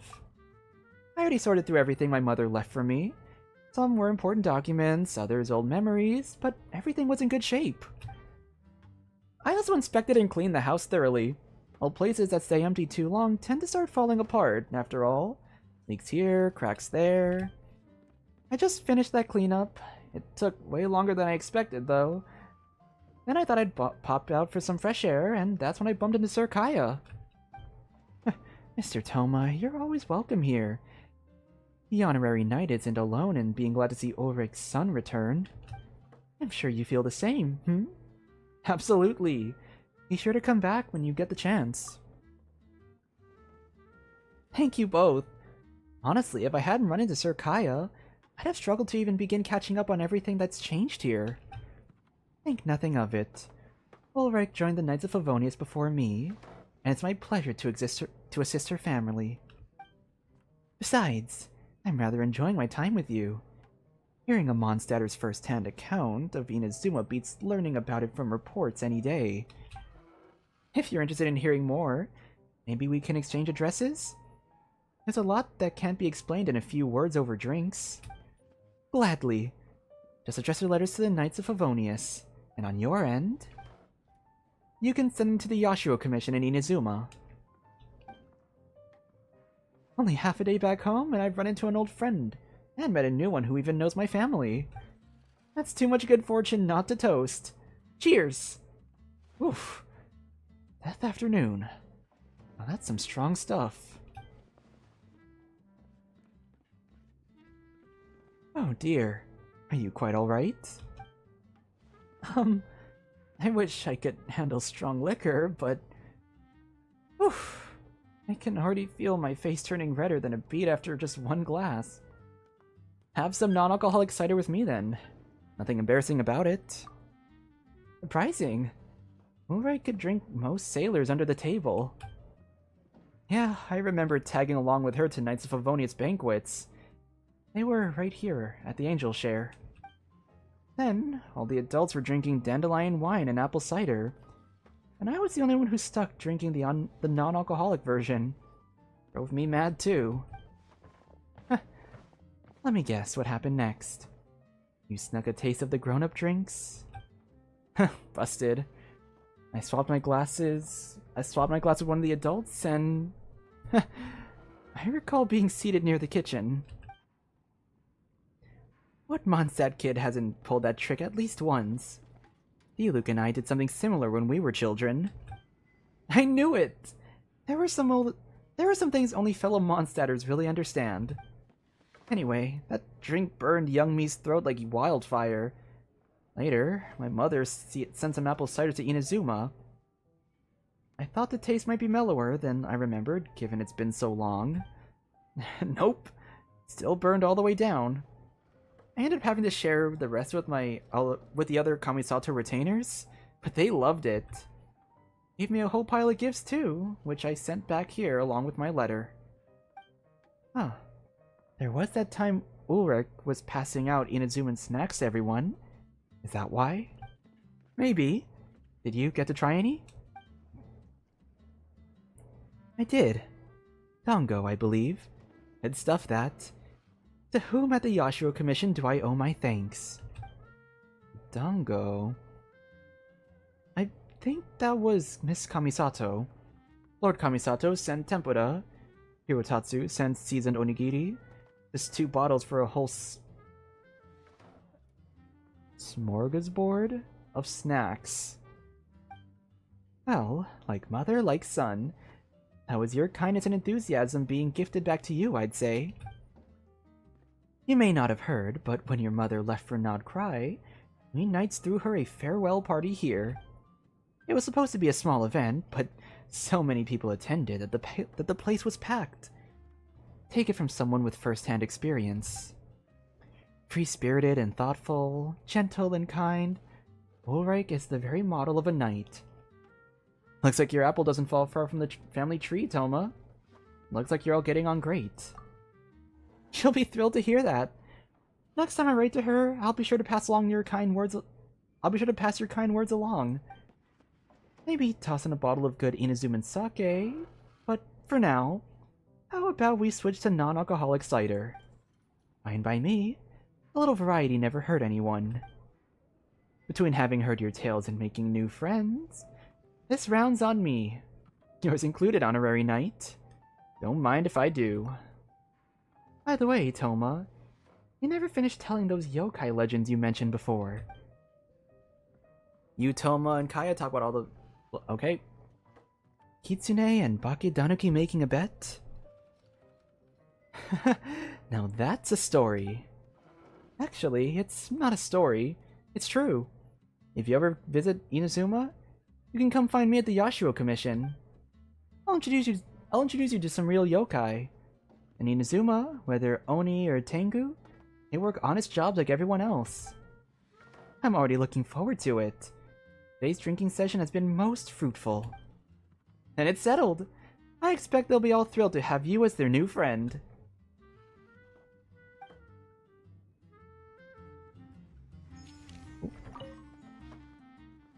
You treated us well today. Next time it'll be on me. You really are your mother's son. Every bit as generous. I'll hold you to it. Nice.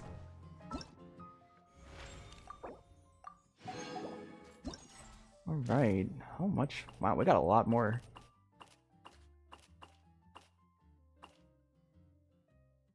Okay. We are gonna take a little intermission so I can get some food in my system, because I'm feeling the hunger, and when I get hungry I get like what's the word? Like I get a little like irritable and like what's the word? I don't know. I need to eat, so we'll be right back. Let's see. Not moody, just like it's hard for me to sit still when I'm hungry because I get like that. I'm having like the kind of hunger where it's like stomach tingles. Like it's like a tingly feeling and it's like uncomfortable. So eating will get rid of that feeling. Be right back. All right.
I'm back.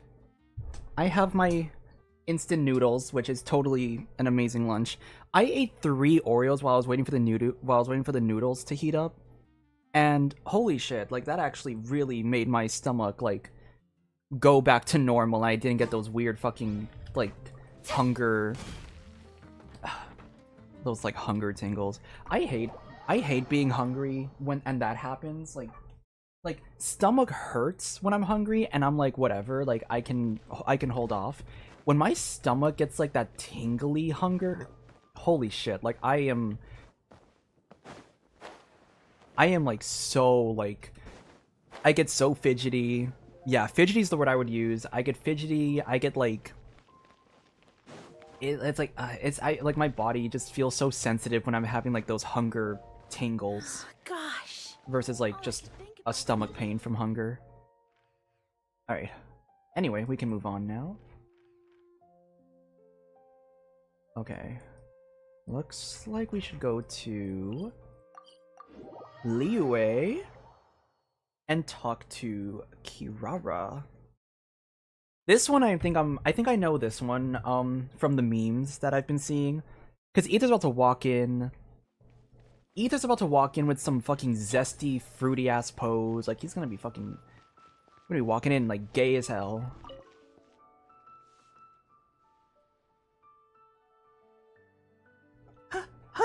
It's so hot. Bro, look at him. Fruity. Xiangling's not voiced. That's interesting. Maybe it's because of like studio switching. They had to like do stuff. I don't know. So it's still too much? But this dish doesn't taste any good if left to cool for too long. Oh, taste testing? Traveler, you're here! Kirara just delivered a bunch of fresh fish from Inazuma. I was just thinking that since she came all this way, I should make some piping hot Liyue cuisine for her. After all, a bit of heat is worth 3 fresh ingredients. So good! So good! Wow! Hot! Please, don't feel obligated. We got plenty of cold dishes here in Liyue too. I can whip one up for you. But this boiled fish is really delicious. I want to try some more. Phew. Cold water. Soak it in some cold water. Cool it off first. Wow. Still too hot? Too spicy! So, she's got a cat's tongue after all. Take it easy! Here, quick. Put this rice ball in your mouth. Dad says it helps with the spiciness.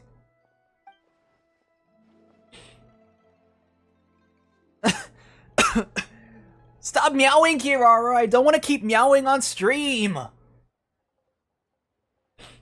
Well, it's a bit better. Let me think. What are some good choices for cold dishes? Wow! This onigiri is great too! Just as delicious as Granny's! Sweet and sour. That's a given. I added steamed potatoes and sweet flowers, as well as dried plums and berries. Huh? Why'd you eat it all already? Tongue! My tongue is on fire! Hot, hot, hot, hot, hot! Okay, my neighbor's window is closed. Good. It only helps with the spiciness while it's on your mouth. Quick, here's another. And this time, don't just scarf it down. Damn, Kirara got a pyro vision for a second there. Guys, Kirara became our burning character.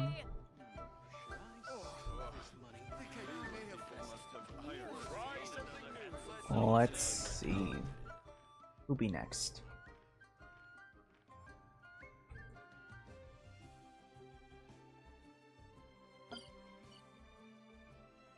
I know.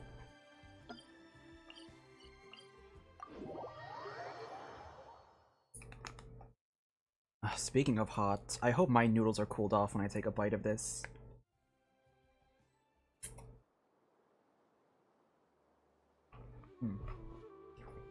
Nice.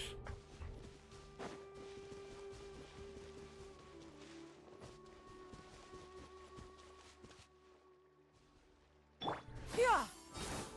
Scatter. You're back here? There should be enough bark samples. Next, soil collection. Hey, Phineas! What you doing? I came here to assist Tainari with collecting plant samples. He directed me to come collect bark around here. But these trees are covered in mushrooms, and I have to clear them away. It's not easy. I can't help but wonder just how these mushrooms got to that size. Environmental factors? The climate, perhaps? Right. Tainari also talked about how the environmental factors influencing the growth of fungi are extremely complex and varied, each interacting with the others. Even the smallest change in one variable can greatly impact their growth process. I thought you were from Spontamod, Sino. When are you this interested since when are you this interested in Umwertzo's work? No, I've simply been pondering a question these past few days. Do you know why fungi only grow on trees and not on grilled meat? Oh god, I can feel the pun. Huh? Because that's what they've always done. They're all vegetarians. What? Hold on.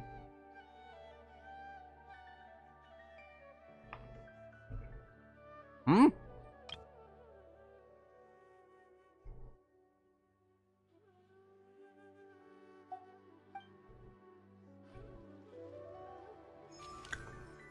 It just ends like that?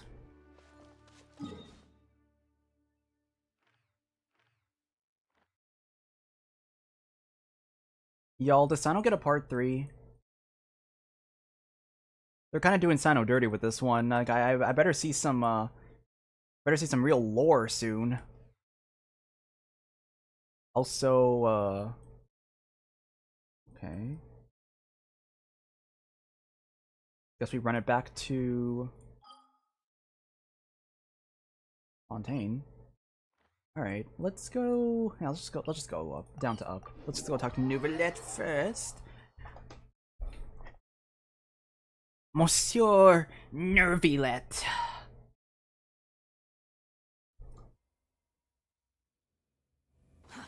Too slow.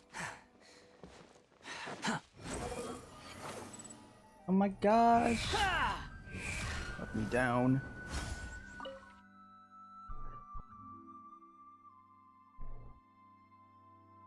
Oh my god, he's just drinking his glass of water.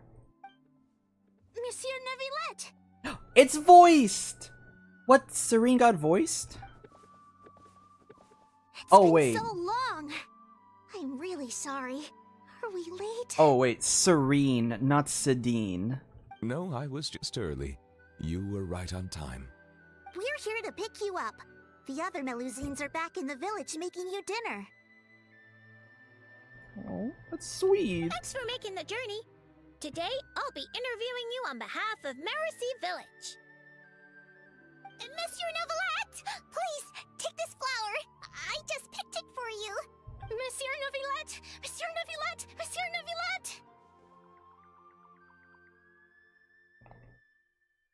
He's so precious. Hey! Relax.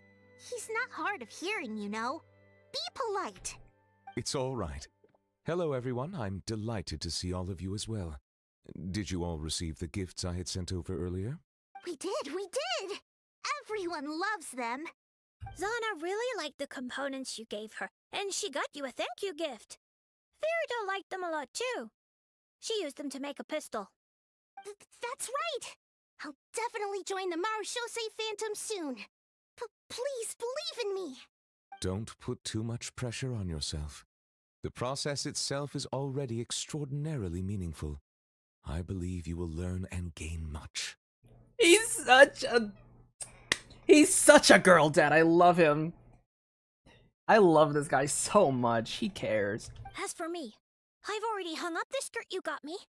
One day, when I'm a real journalist, I'll wear it when I give you an official interview. Don't get ahead of yourself, Lome. Monsieur Neuvillette is usually really busy.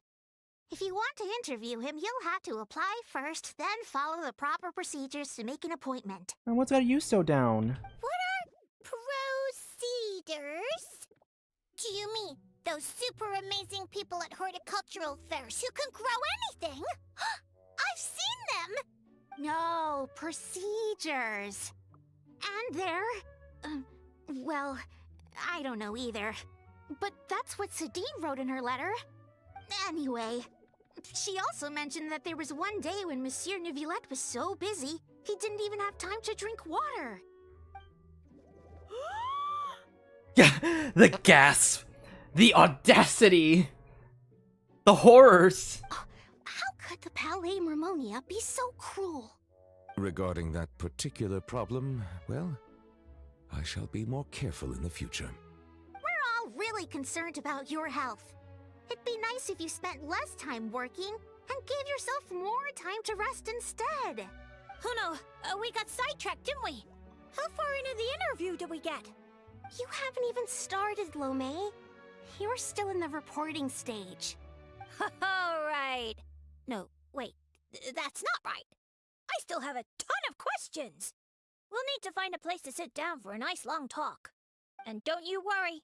Seren told me how tall you are and how you bumped your head the last time you squeezed into one of our homes. So I've already gone and moved all the tables and stools outside. Oh, he's just watching like a proud like uncle or something. Thank you for Or being cousin, so I don't know. considerate. I feel much better now. I still prefer being in Mercy Village. We might bump our heads, but it's wonderful. Fontaine, too, has a number of superb places. Today I brought some water sent from Snezhnaya. Unfortunately, the long delivery time has warmed it to room temperature, and I cannot say if the taste will be affected. Then let's hurry up and drink it. It'll be super refreshing with some fresh poisson champ pie. Yeah, come on, everyone. Let's bring Monsieur Neuvillette back home pronto. Hooray! Oh. Come on, let's go, Monsieur Neuvillette. Oh, that's precious! Just a proud father with his kids. I love him.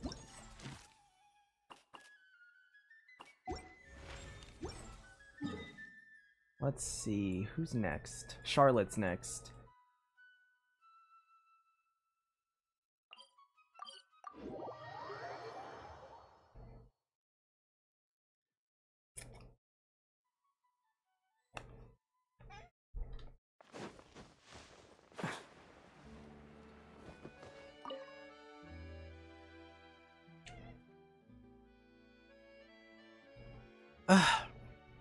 That film seller sure got a loose tongue.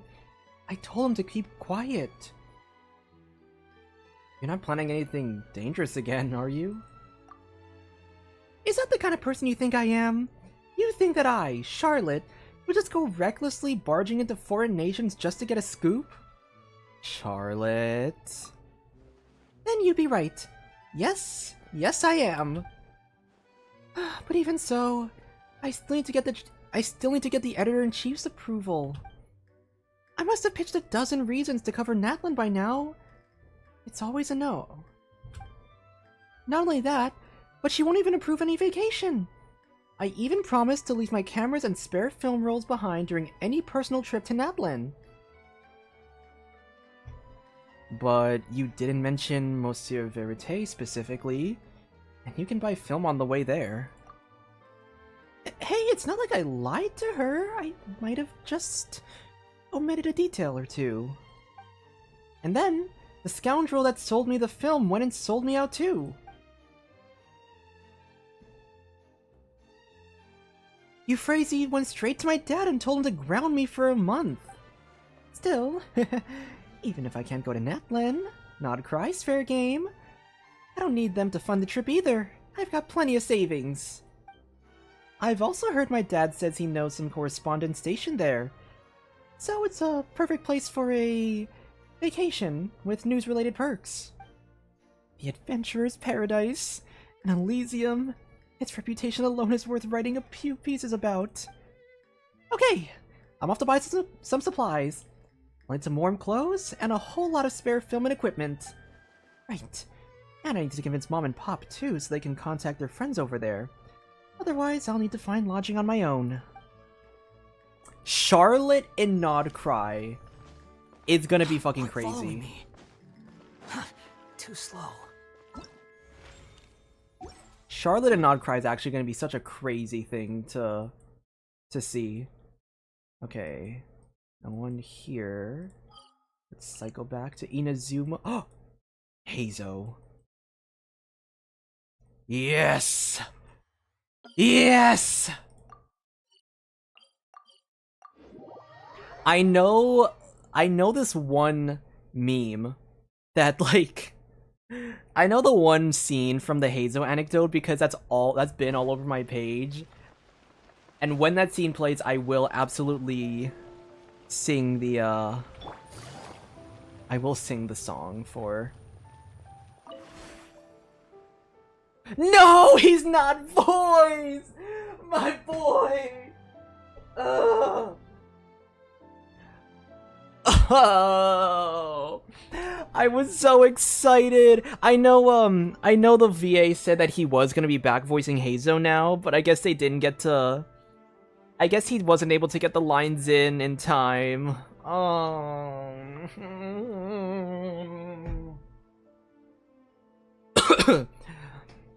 Cross-referencing the results from the other investigations. Right. It looks like this break-in can be consolidated with the others. Still, what kind of criminal would steal nothing after gaining entry? And just how did they get in? Working on a new case? Oh, perfect timing, traveler. Indeed I am. And on quite the interesting one, too. There's a criminal breaking into homes across the city, but they never steal anything once they're in. They just make a huge mess of the bookshelves. The residents are already at their wits' end. Though there haven't been any material losses, nobody wants invaders traipsing through their homes. So they filed a case with us. Should we be dealing with a light novel superfan gone rogue? This is already the third home this month. It's a bit much, even for someone obsessed with novels. But there is one thread linking all the cases. Every victim owns a copy of a crime novel called The Flesh-Eating Tree You Shouldn't Mess With. What's even more fascinating is that the criminal methods mirror those described in the book. Even their physical mannerisms, down to the way they walk, are similar to the book's protagonist. In cases like this, conventional wisdom dictates that we should first bring the author down to the police station for questioning. But I've got a different theory, and the Doshin are helping me verify it as we speak. If they can find the clue I'm looking for, then I'll be able to keep putting this puzzle back together. The Doshin are already on the move? Oh, and what about Sarah? Madame Kujosara is leading this investigation herself. She even got all stern with me before leaving.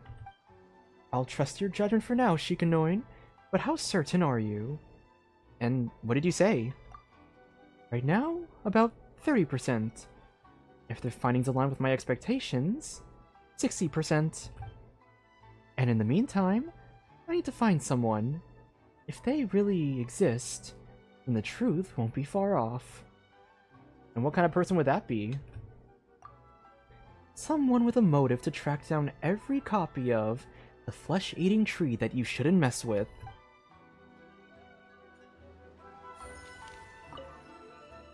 Truly a head-scratcher of a case. Just what could their goal be? Okay.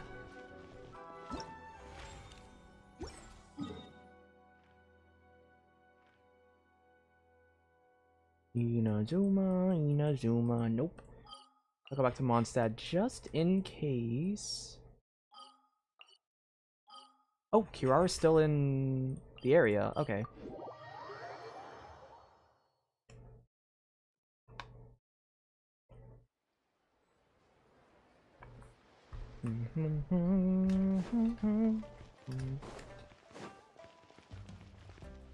Oh my god! Chongyun's here! Is he voiced? I'm stuffed. And this time my tongue was safe from being burned by heat or spice. Thanks, Chongyun. No trouble at all, miss. With a well-stocked kitchen like Xiangling's, making a bowl of noodles is nothing. See? What did I say? Told you I knew someone who'd make delicious cold dishes? You're here too, Chongyun? That's right! Chongyun's signature dish? Cold noodles with mountain delicacies. It's just perfect for Kirara. I was passing through the area when Xiangling came up to me. Said she had something really urgent she needed my help with, so I followed her. And wound up making a bowl of noodles with some sides for Miss Kirara.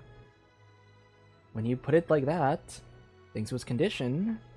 Chongyun can't handle hot or spicy foods either. Yes, a happy coincidence. I used one of the recipes to prepare a simple meal. Thankfully, it seems to suit Miss Kirara's tastes, too. Chongyun, come on! No need to act like a stranger. If you keep this up, I won't take you to see Ioroi or Ito. Ito and Ioroi? Why them? Chongyun said he's always wanted to see supernatural creatures, but for some reason, he's never managed to. Ito's a full-blooded Oni, and Ioroi is a proper great yokai. And it just so happens that I can make the introductions. Great yokai? Do they... Miss Kirara, what exactly are the spirits and monsters of Inazuma like? Do they ever harm people with magic?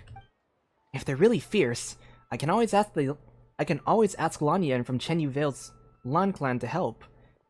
Her family's Chima and arts will definitely be able to subdue them. Right, and there's also my friend Xingqiu. Chongyun mentioning Xingqiu, like clockwork. Okay, buddy. We know, you two are basically married at this point. Right, and there's also my friend Xingqiu. His friendship is top-notch, and he'll definitely help. That's just the sort of noble soul he is. Chongyun, buddy, about that. Calm down a second. Those two aren't the kind of supernatural creatures you're thinking of. Hey, don't get the wrong idea, Chongyun. Ioroi and Ito are both great people. Good yokai. The worst, and I mean the absolute worst thing that Ito's ever done is refusing to admit he's lost a card game. He still owes me the triple-colored dongo for that. Ioroi is also nice, it's just... every time I pass through Chenyu Vale, he drags me into playing hide-and-seek. Huh? That's completely different from what I've read. The books also say that everyone in Liyue stands on swords while they surf through the skies. Is that a Genshin reference? Don't believe everything you read. That settles it. You're taking the boat with me in a few days. I'll take you to see them, and my granny too. Very well. I'll start getting ready now. Right. And I'll need to bring my yokai booklet too. Bro, Chongyun in Inazuma. That is gonna be an please tell me that Kirara gets a part 3 and we get to go to Inazuma to see Chongyun there. I would love to see Chongyun in Inazuma. Okay. We'll cycle back to Sumeru, because Sino's here now. Sino in the...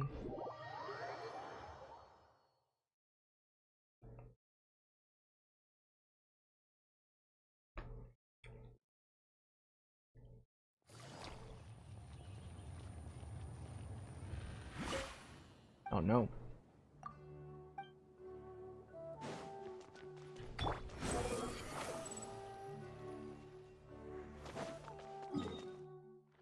Upwards, okay.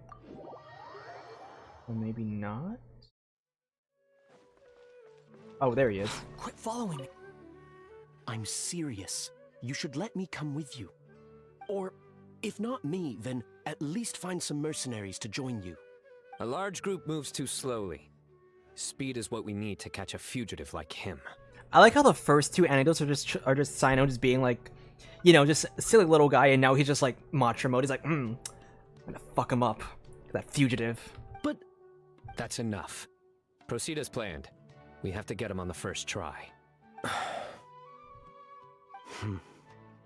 Yes, General Mahamatra.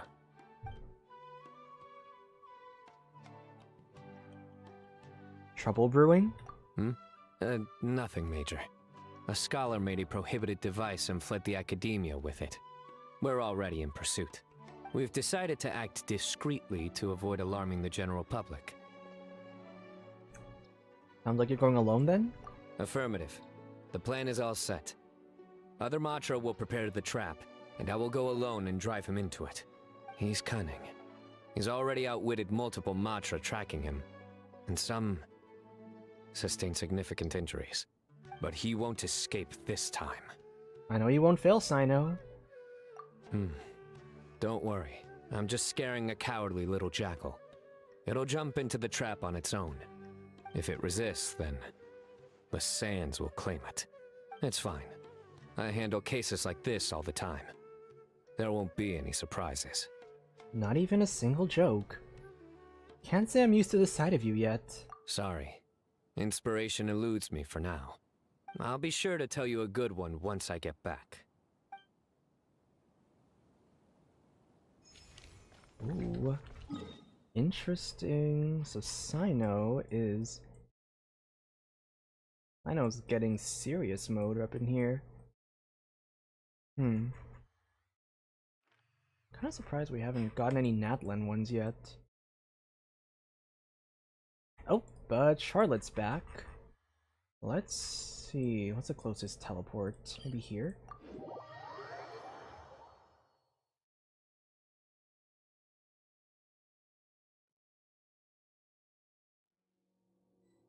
You know, I'm also surprised. Lyney, Lynette, and Freminet, I have not run into them either.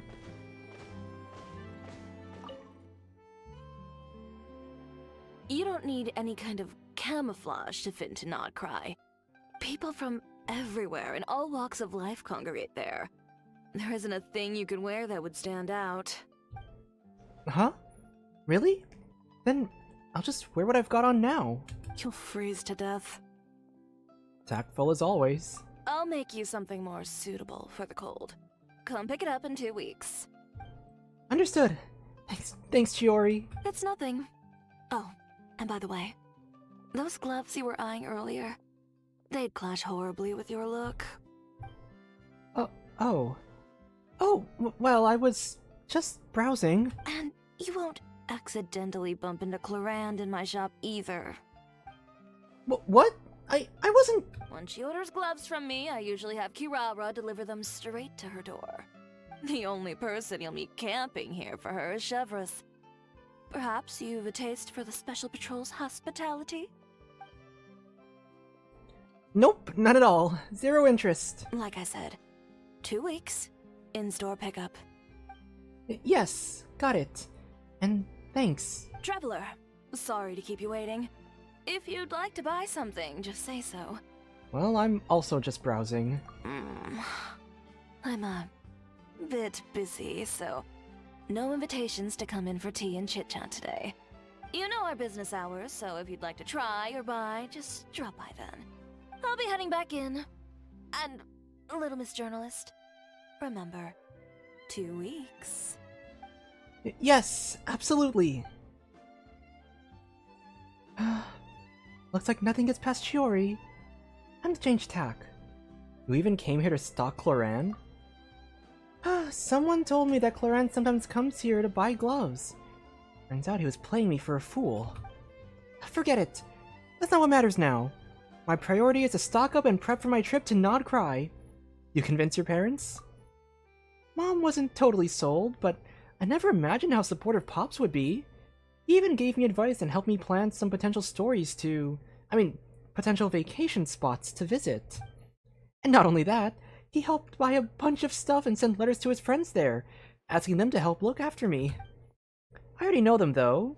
Veteran reporters all. Sounds like your dad saw right through you. He's really supportive of you. Of course! He's the best dad in the world! Naturally, he's the top reporter in all of Tevat, too. If we're lucky, Traveler, we'll see each other and not cry. The foreshadowing... I'm actually really happy I'm playing this right now, like, being able, like, actually doing the anecdotes. The idea that I will actually possibly, like, understand, like, certain references being made from this event in Nod Cry is gonna be crazy. Okay.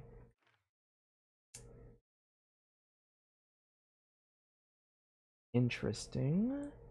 Nothing there. Oh my gosh!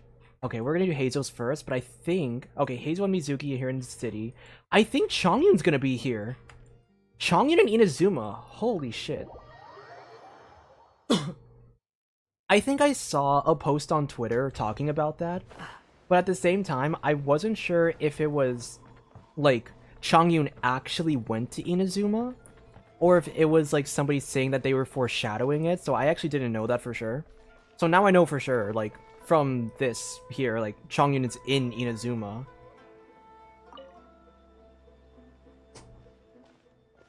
And just like that, she's left.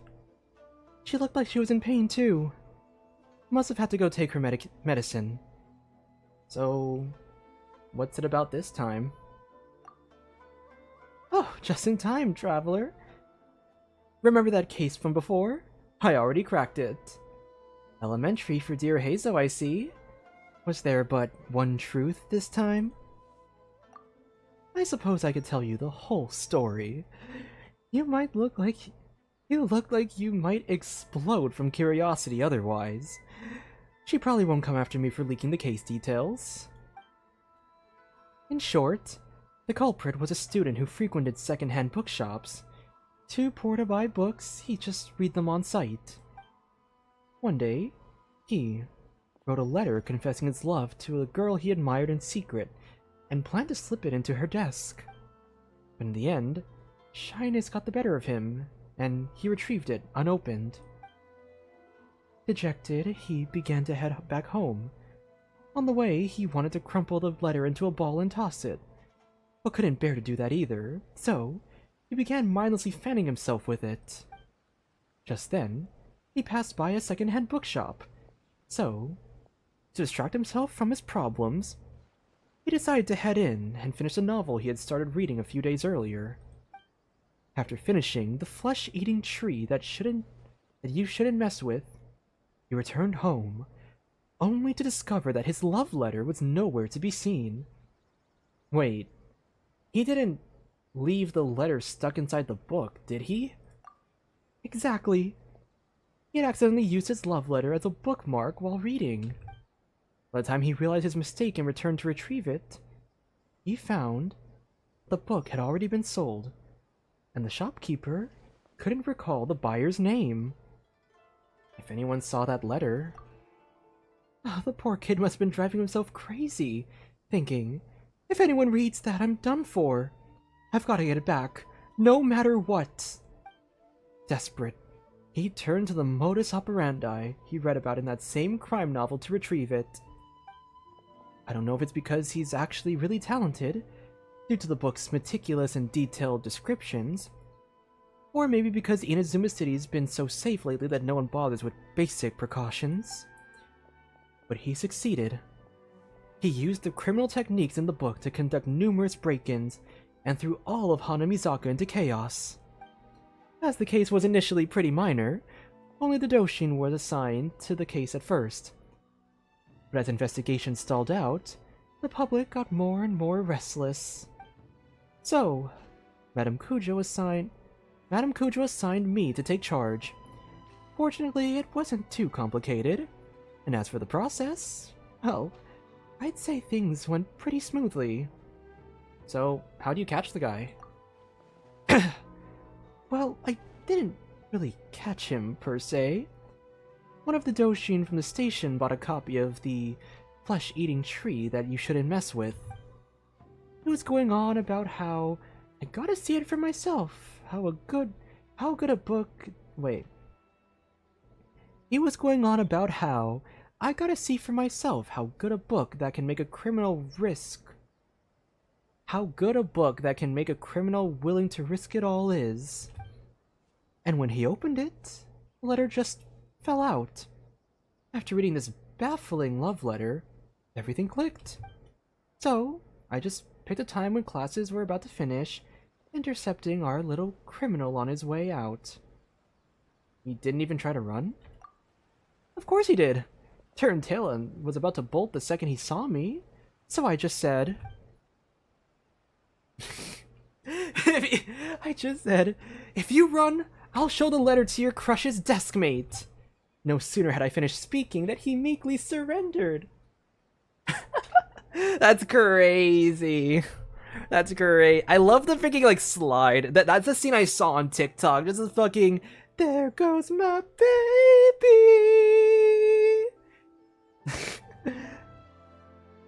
Hazo, you're terrifying. Don't detectives walk the path of righteousness?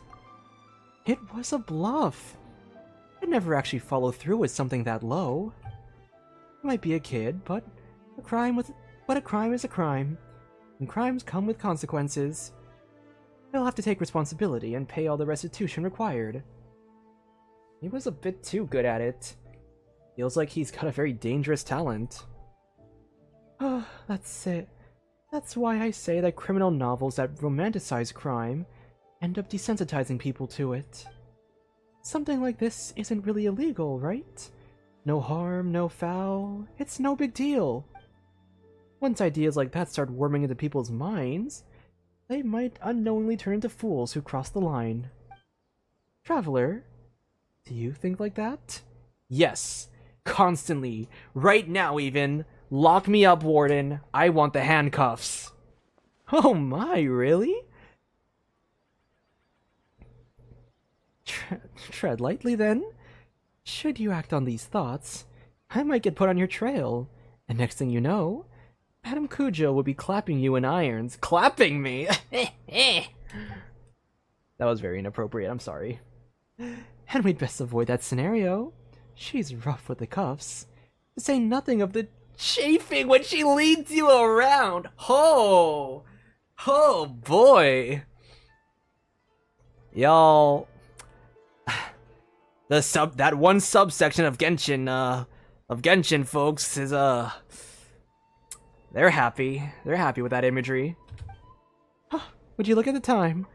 I should head back to the station. A pile of cases on my desk isn't going to solve itself. After a debacle like this, I'm sure it won't be long before Madame Cujo takes us all on another public safety lecture tour. Let's just hope we don't have any idiot copycat criminals. Otherwise, overtime beckons. Again. Hazo, my beloved!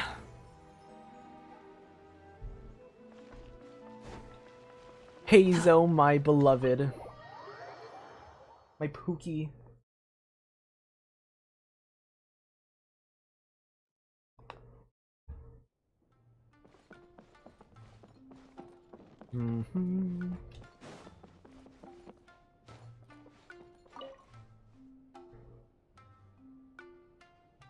You're Miss Layla's alternate personality, yes?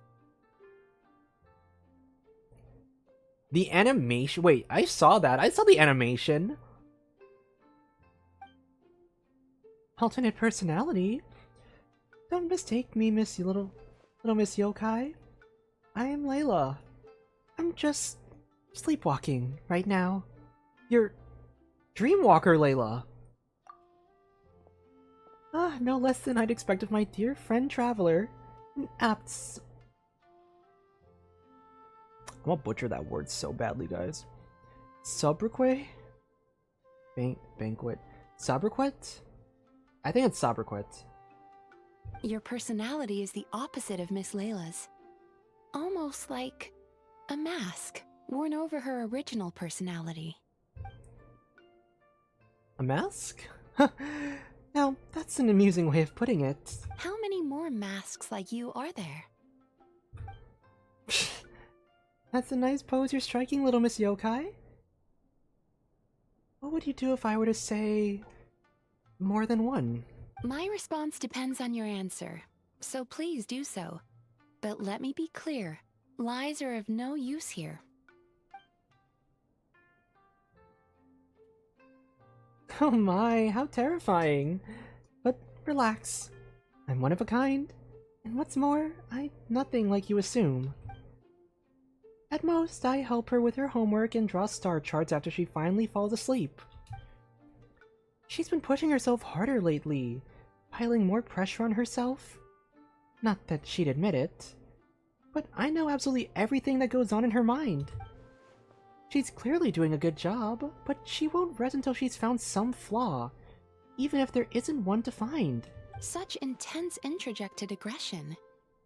Does Miss Layla rarely receive positive feedback in her daily life? The opposite. Her advisor and classmates all praise her to the skies. But she ignores what is already accomplished, fixating instead on every little imperfection or unfilled gap. I understand. I'll adjust her treatment plan accordingly going forward. Just a word of caution. If Miss Layla does recover, you will disappear.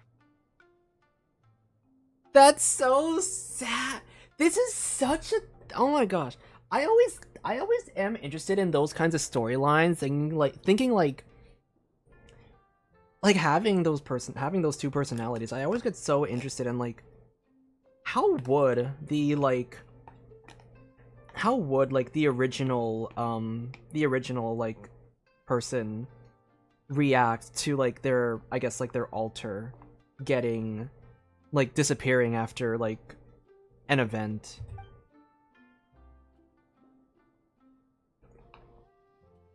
Is that so?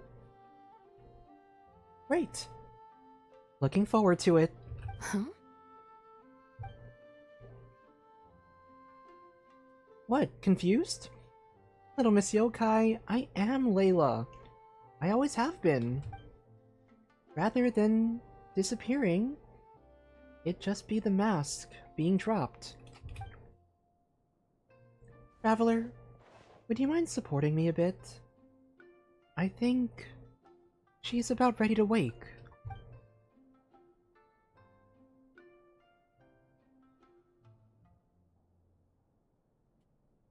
Huh? What? I've got you. Easy now. Thank you. I'm supposed to be receiving therapy right now, right? I didn't sleepwalk again, did I? Miss Mizuki, I didn't say anything rude or do anything I shouldn't have, did I? No, you didn't. Please relax. You did, however, suddenly wake up during the treatment. It gave me quite a start.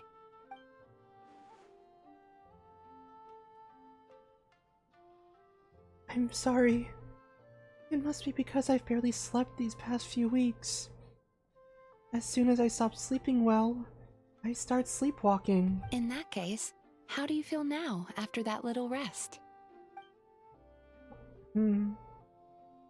I slept well, and I don't feel dizzy. My vision isn't blurry either. But I did have a very strange dream. In it, someone was sitting next to me. I couldn't see her face, but she was holding my hand the whole time. She seemed to say something, but I couldn't hear it. I just felt like her presence comforted me. It's okay. That's enough for now. Dreams are cherry blossoms carried by a swift current. Thinking of them fondly from time to time is fine. But should you try to reach out and grab them? Alright. I understand. In that case, today's session is concluded. Please return tomorrow at the same time, Miss Layla, and please be punctual. Yes, thank you. And thank you for supporting me just now, Traveler. Okay, I'll be going now. You know, I think I can write a great abstract now. Layla getting therapy is so fucking goated. I love that. Therapy, my friends. Therapy. Okay, I saw Kirara's thing first, so we're gonna go to Kirara. And then we'll segue back into Hazo. Just to kind of keep the variety going. Quit following.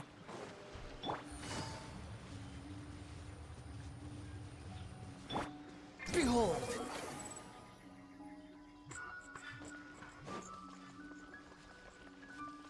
There you are. Oh, guess we gotta fight really quick. Hold on, give me. Busted. Game's up. Fun's over. Here! Skyward! Make way for the... The wind rises. That's far enough. How amusing.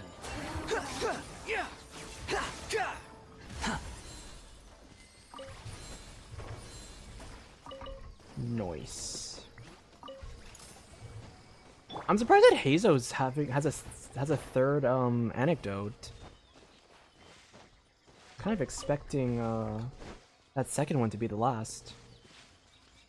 Wait, where's Chongyun? Is Chongyun not here?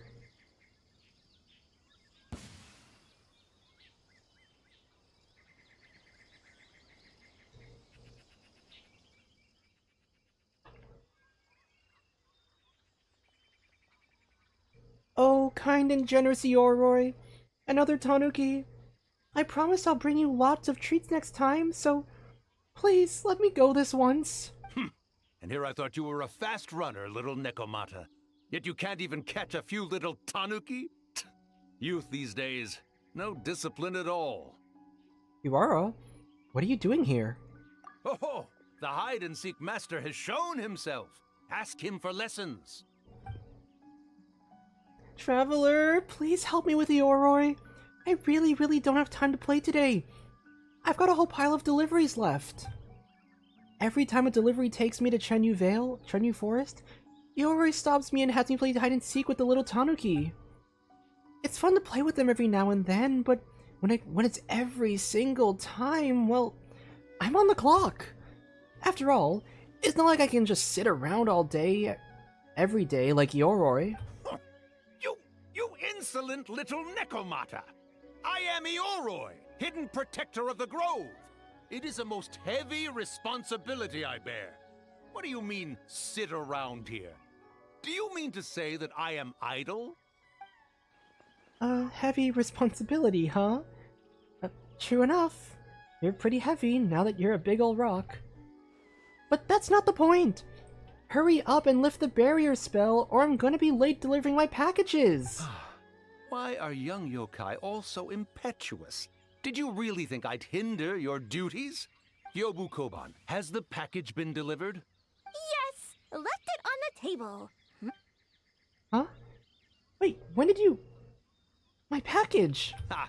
Still so young, little yokai. I knew who the package was for the moment you set foot in my forest. And while you wandered about, had Yobu Koban go and... My... delivery receipt! What's wrong? Why are you suddenly radiating such intensity?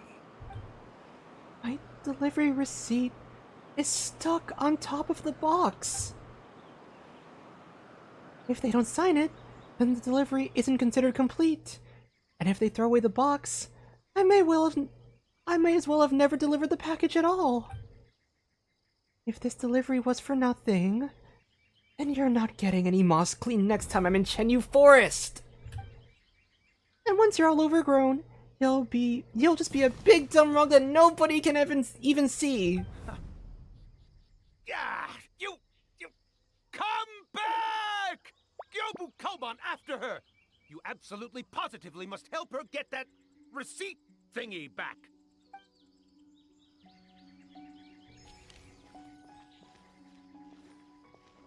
Any dialogue? Nope.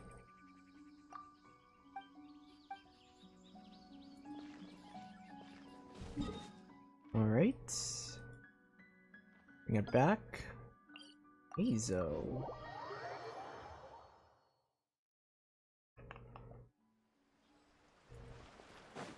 I'm surprised that there's a part 3 to this one.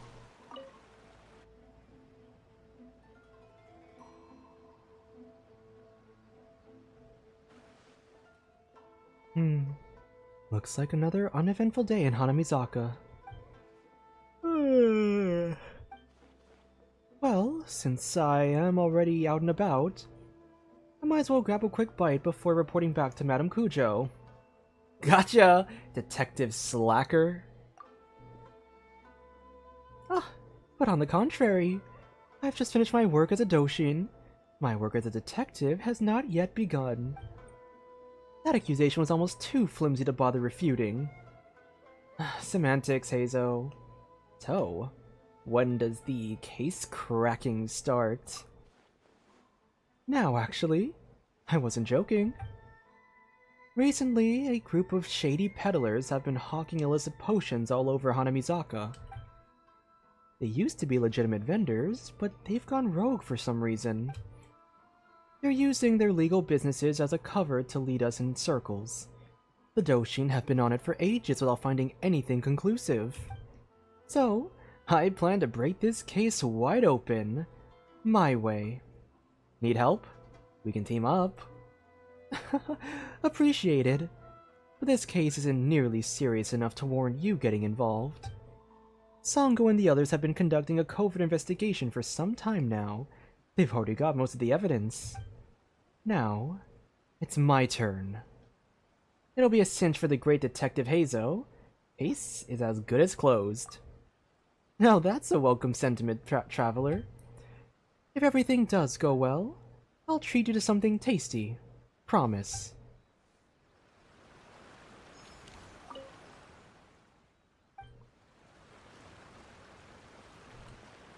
Nice. Are we getting a part 4? Like, I don't know how many, like, stuff we're supposed to be getting in this.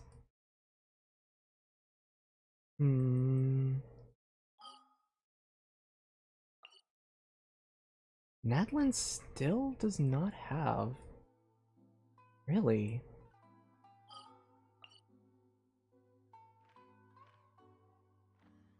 Really?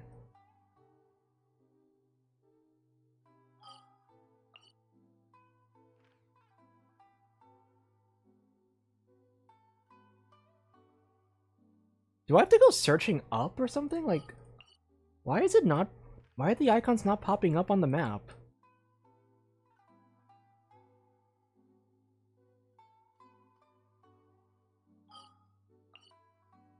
Okay, well I know where one of them is, because I've been to that crafting bench a few times. Maybe that will open up some more...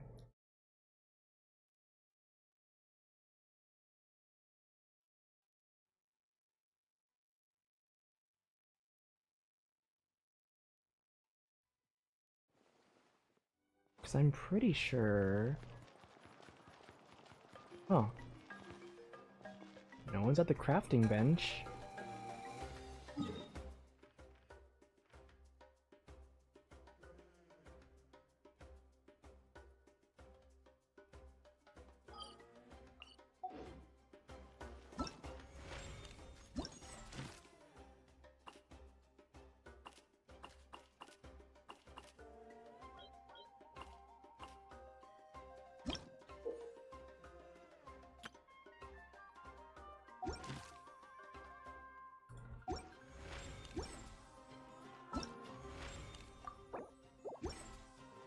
Surely this isn't the... What? Where the fuck are the other... Huh.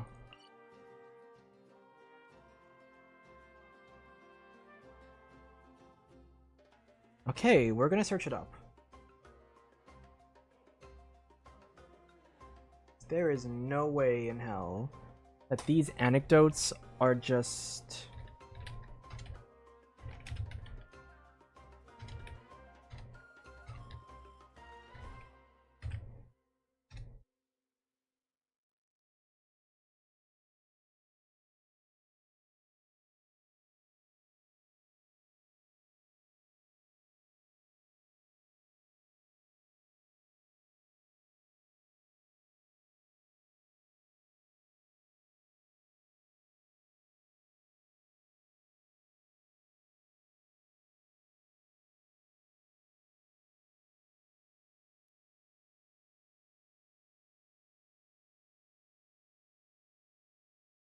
Hmm.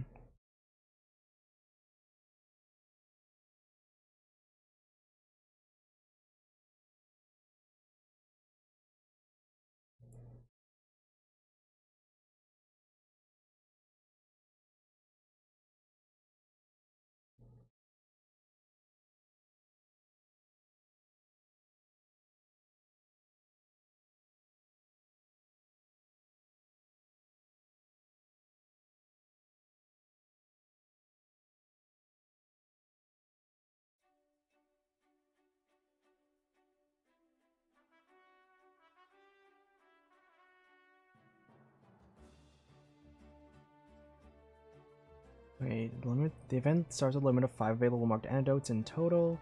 Each daily reset, the total marked anecdote increases by 5, but it's like... It's been like what? How...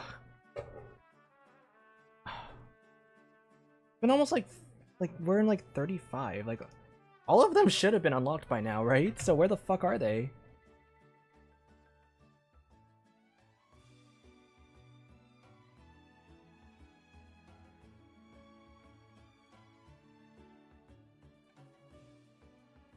Okay, I've got how many? Okay, I've done 3 of Charlotte's. I've done the 1 Chevres, the 1 Kale, 3 Sino.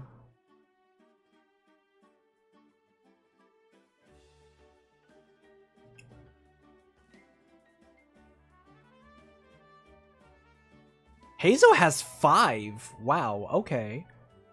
Nambico's 1. Toma has 2. Okay, I gotta start searching these up now because I can't find them on the map. Eonson Training Solutions.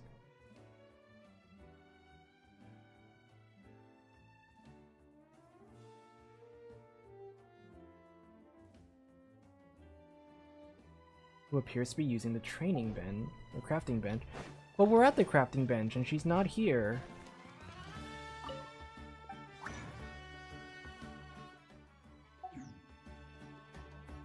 Oh!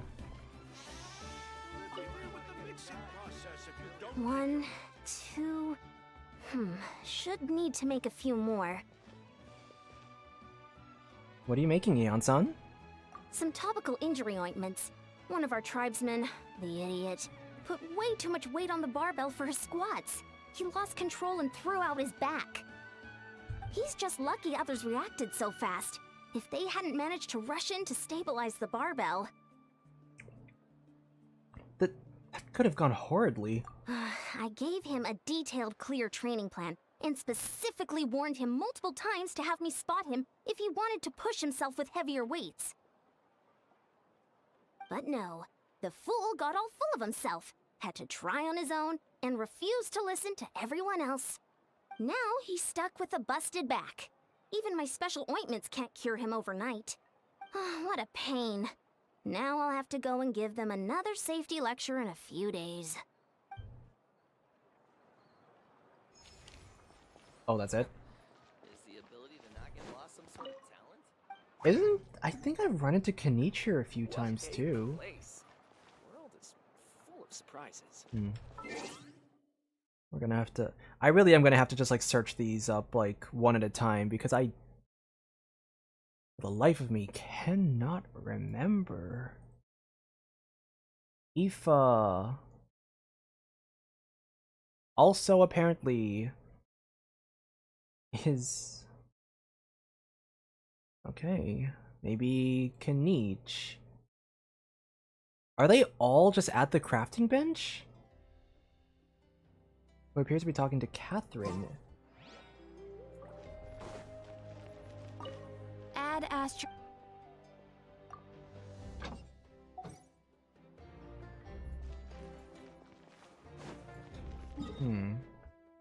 Maybe if we...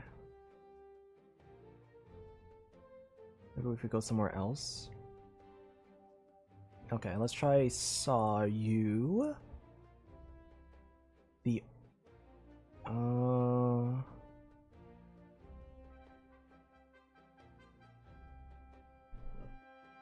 Okay.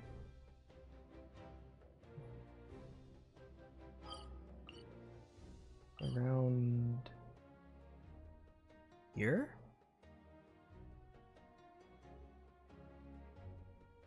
Market the city.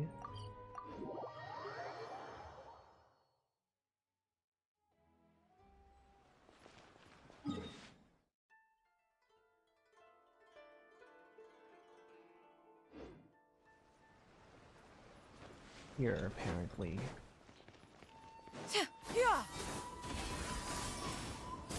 Squall and Fury!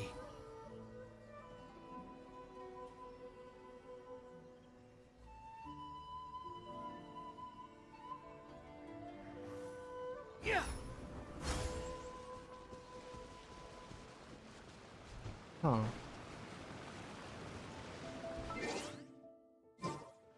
Where am I on the map? Okay. And according to this picture... Oh, it should be here, maybe? Okay. Quick, follow the wind rises!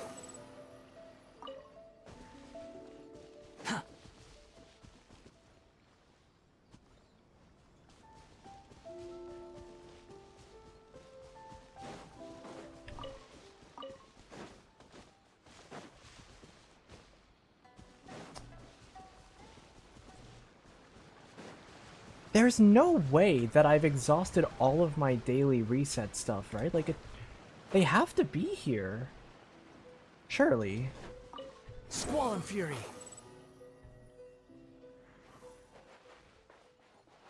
Huh. If we go back to Natlin... I'll see somebody at the crafting bench.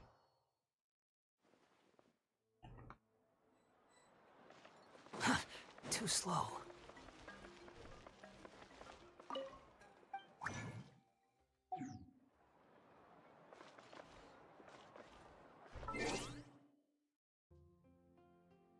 Bruh.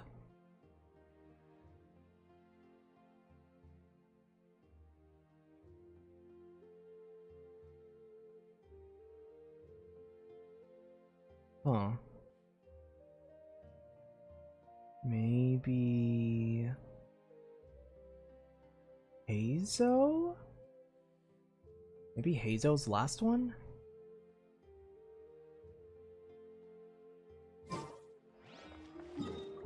Maybe that's how it is. Maybe I can only get like one at a time or something.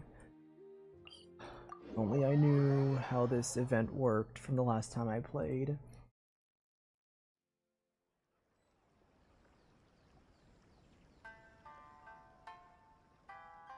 Wait. Wait, Hazel has 5, right? This is so...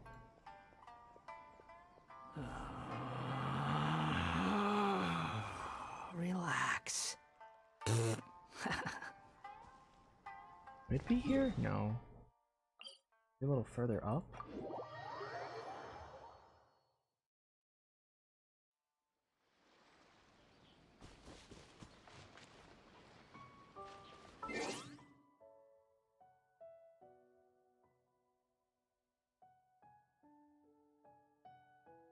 Oh no, it's this one over here. He should be here? No.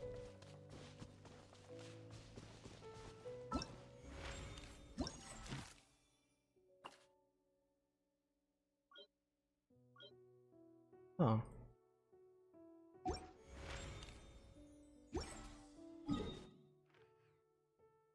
Have I done them all? No, I mean, I know I haven't done them all because I'm looking at the list that I have not done, but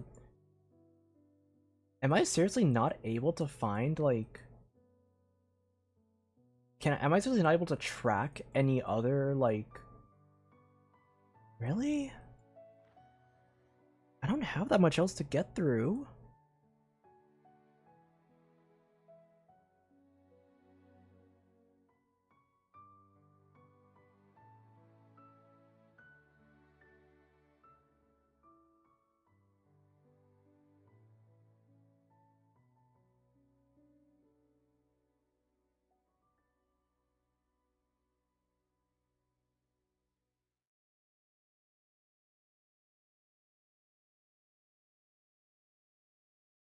I don't get it, guys.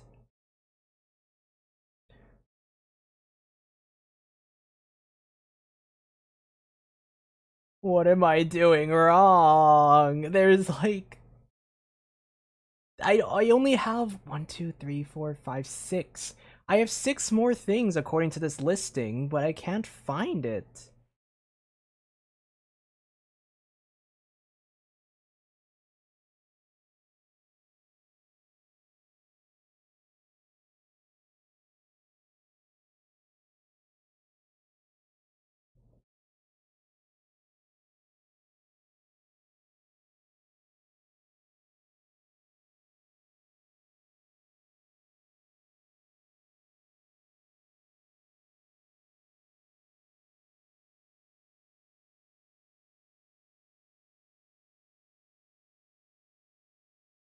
You didn't miss... I mean, I guess I finished up some stuff, but I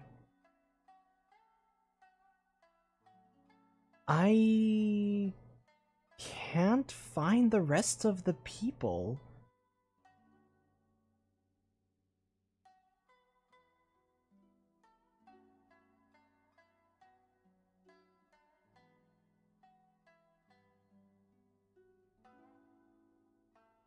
I'm trying to like see if there's like a thing I have to do for like...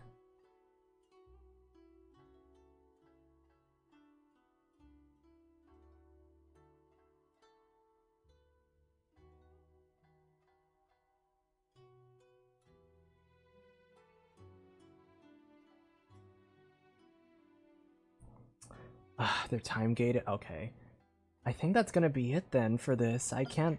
I've done all of the I've done all the anecdotes that I think are available at the moment. Look at all the ones we got. We got like all of them. I managed to get a Eonson here, but yeah, that seems to be all I can get for this stream then.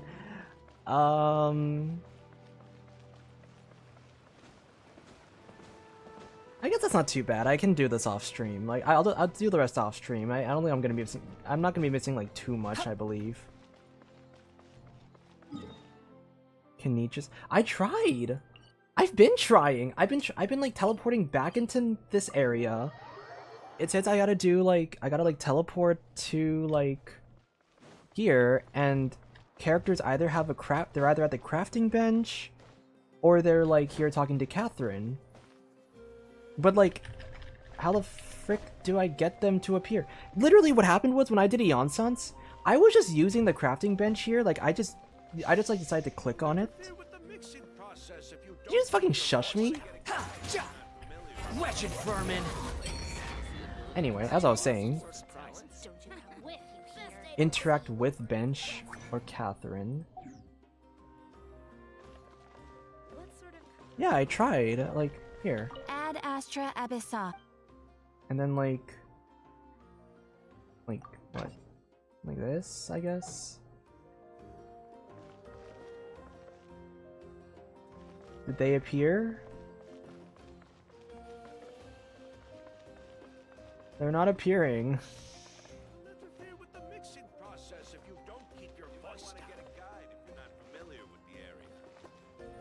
What a place. Like, I don't want to. I'm not. I guess I can craft. Bam.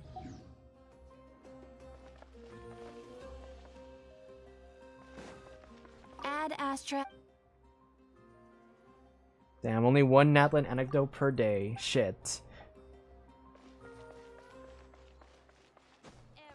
Well, I guess that's gonna have to do it for this stream then. If I've exhausted all of my anecdotes for the day. Which honestly, not too bad. Not too bad. I was a little concerned about how long this was gonna take, because when I saw like Arnold's like VOD length for this, apparently he went up to like 8 hours, and I was like, okay, so let's just be realistic here. Arnold goes pretty crazy with like the lore stuff, and he goes on like those tangents, which is why it takes him like 8 hours to do stuff. I was kind of like, half that time is probably gonna be my stream length. So I was expecting like a 4-hour stream. I'm surprised we only were doing this for 3 hours. Like I breezed through a lot of these pretty fast actually. But I'm glad I actually got to do something to like actually play this, because I didn't stream this last time because I got really busy and I didn't want to stream it, but then I didn't have motivation to play it on my own time. So I was just like, I did the bare minimum for the primo requirements and then I kind of just skipped the rest of it.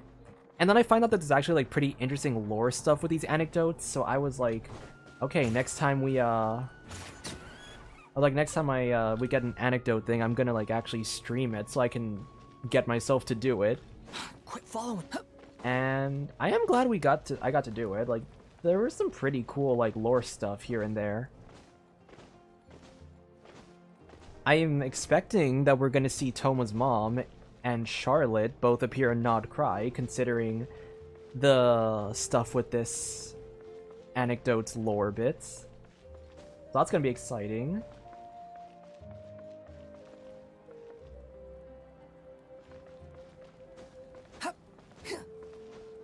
Yeah, no, I caught all 3 Charlotte anecdotes. All 3 of them in this day. Like, I was like, okay, cool. Like, I got... So here's the ones... Here, just going off my list. Here's what I didn't get. There is Aoife. There is Kanich. There's Sayu. Which, according to this, Heizo... I have to do Heizo's thing part 4. And then I have to do Sayu's one, and then Heizo gets a part 5. And then last one is Shilonen. Those are the ones I still have to get. So I have 6 more, I believe, in total, or... Yeah, 6 more. I did see that. Yeah, Dorian Sayu's one. I did see that in, like, I think like a screenshot or something.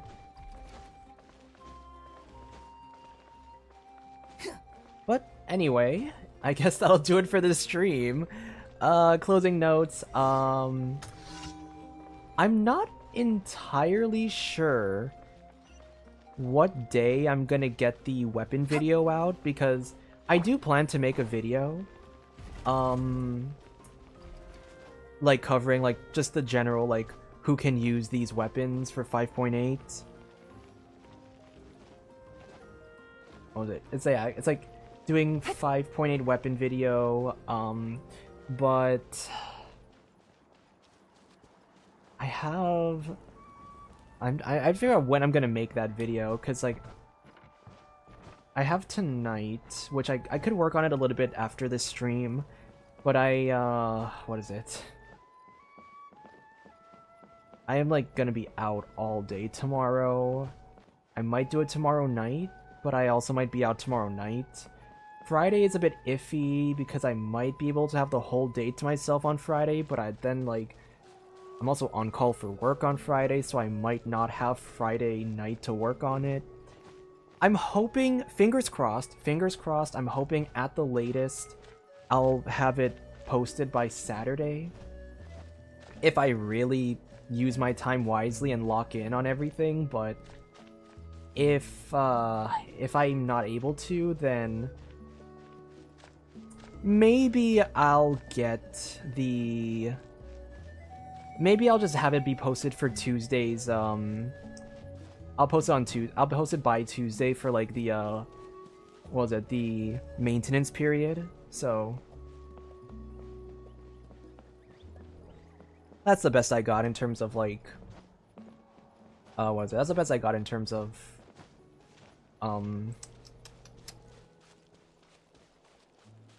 the weapon video schedule, but that should be the last update video for the 5.8 patch, since I got the Inefa video and I got the Lunar Action video predictions. And then I can get back into working on my 2-year anniversary video, because that also happened recently. And I will prep some buffer videos for concepts during the kind of dry period for YouTube. So yeah, that's kind of the updates I'll have for this upcoming patch and stuff like that. If you guys enjoyed this stream, that is the video outro, not my stream outro. Thank you to everybody who has been watching the stream and chatting in our chat. Thank you to everyone who's here watching and is just lurking, just for like background noise and stuff like that. And thank you to anyone who watched through this entire VOD. All of your support is very much appreciated. I hope you guys all enjoyed, and I will see you all next time. Bye!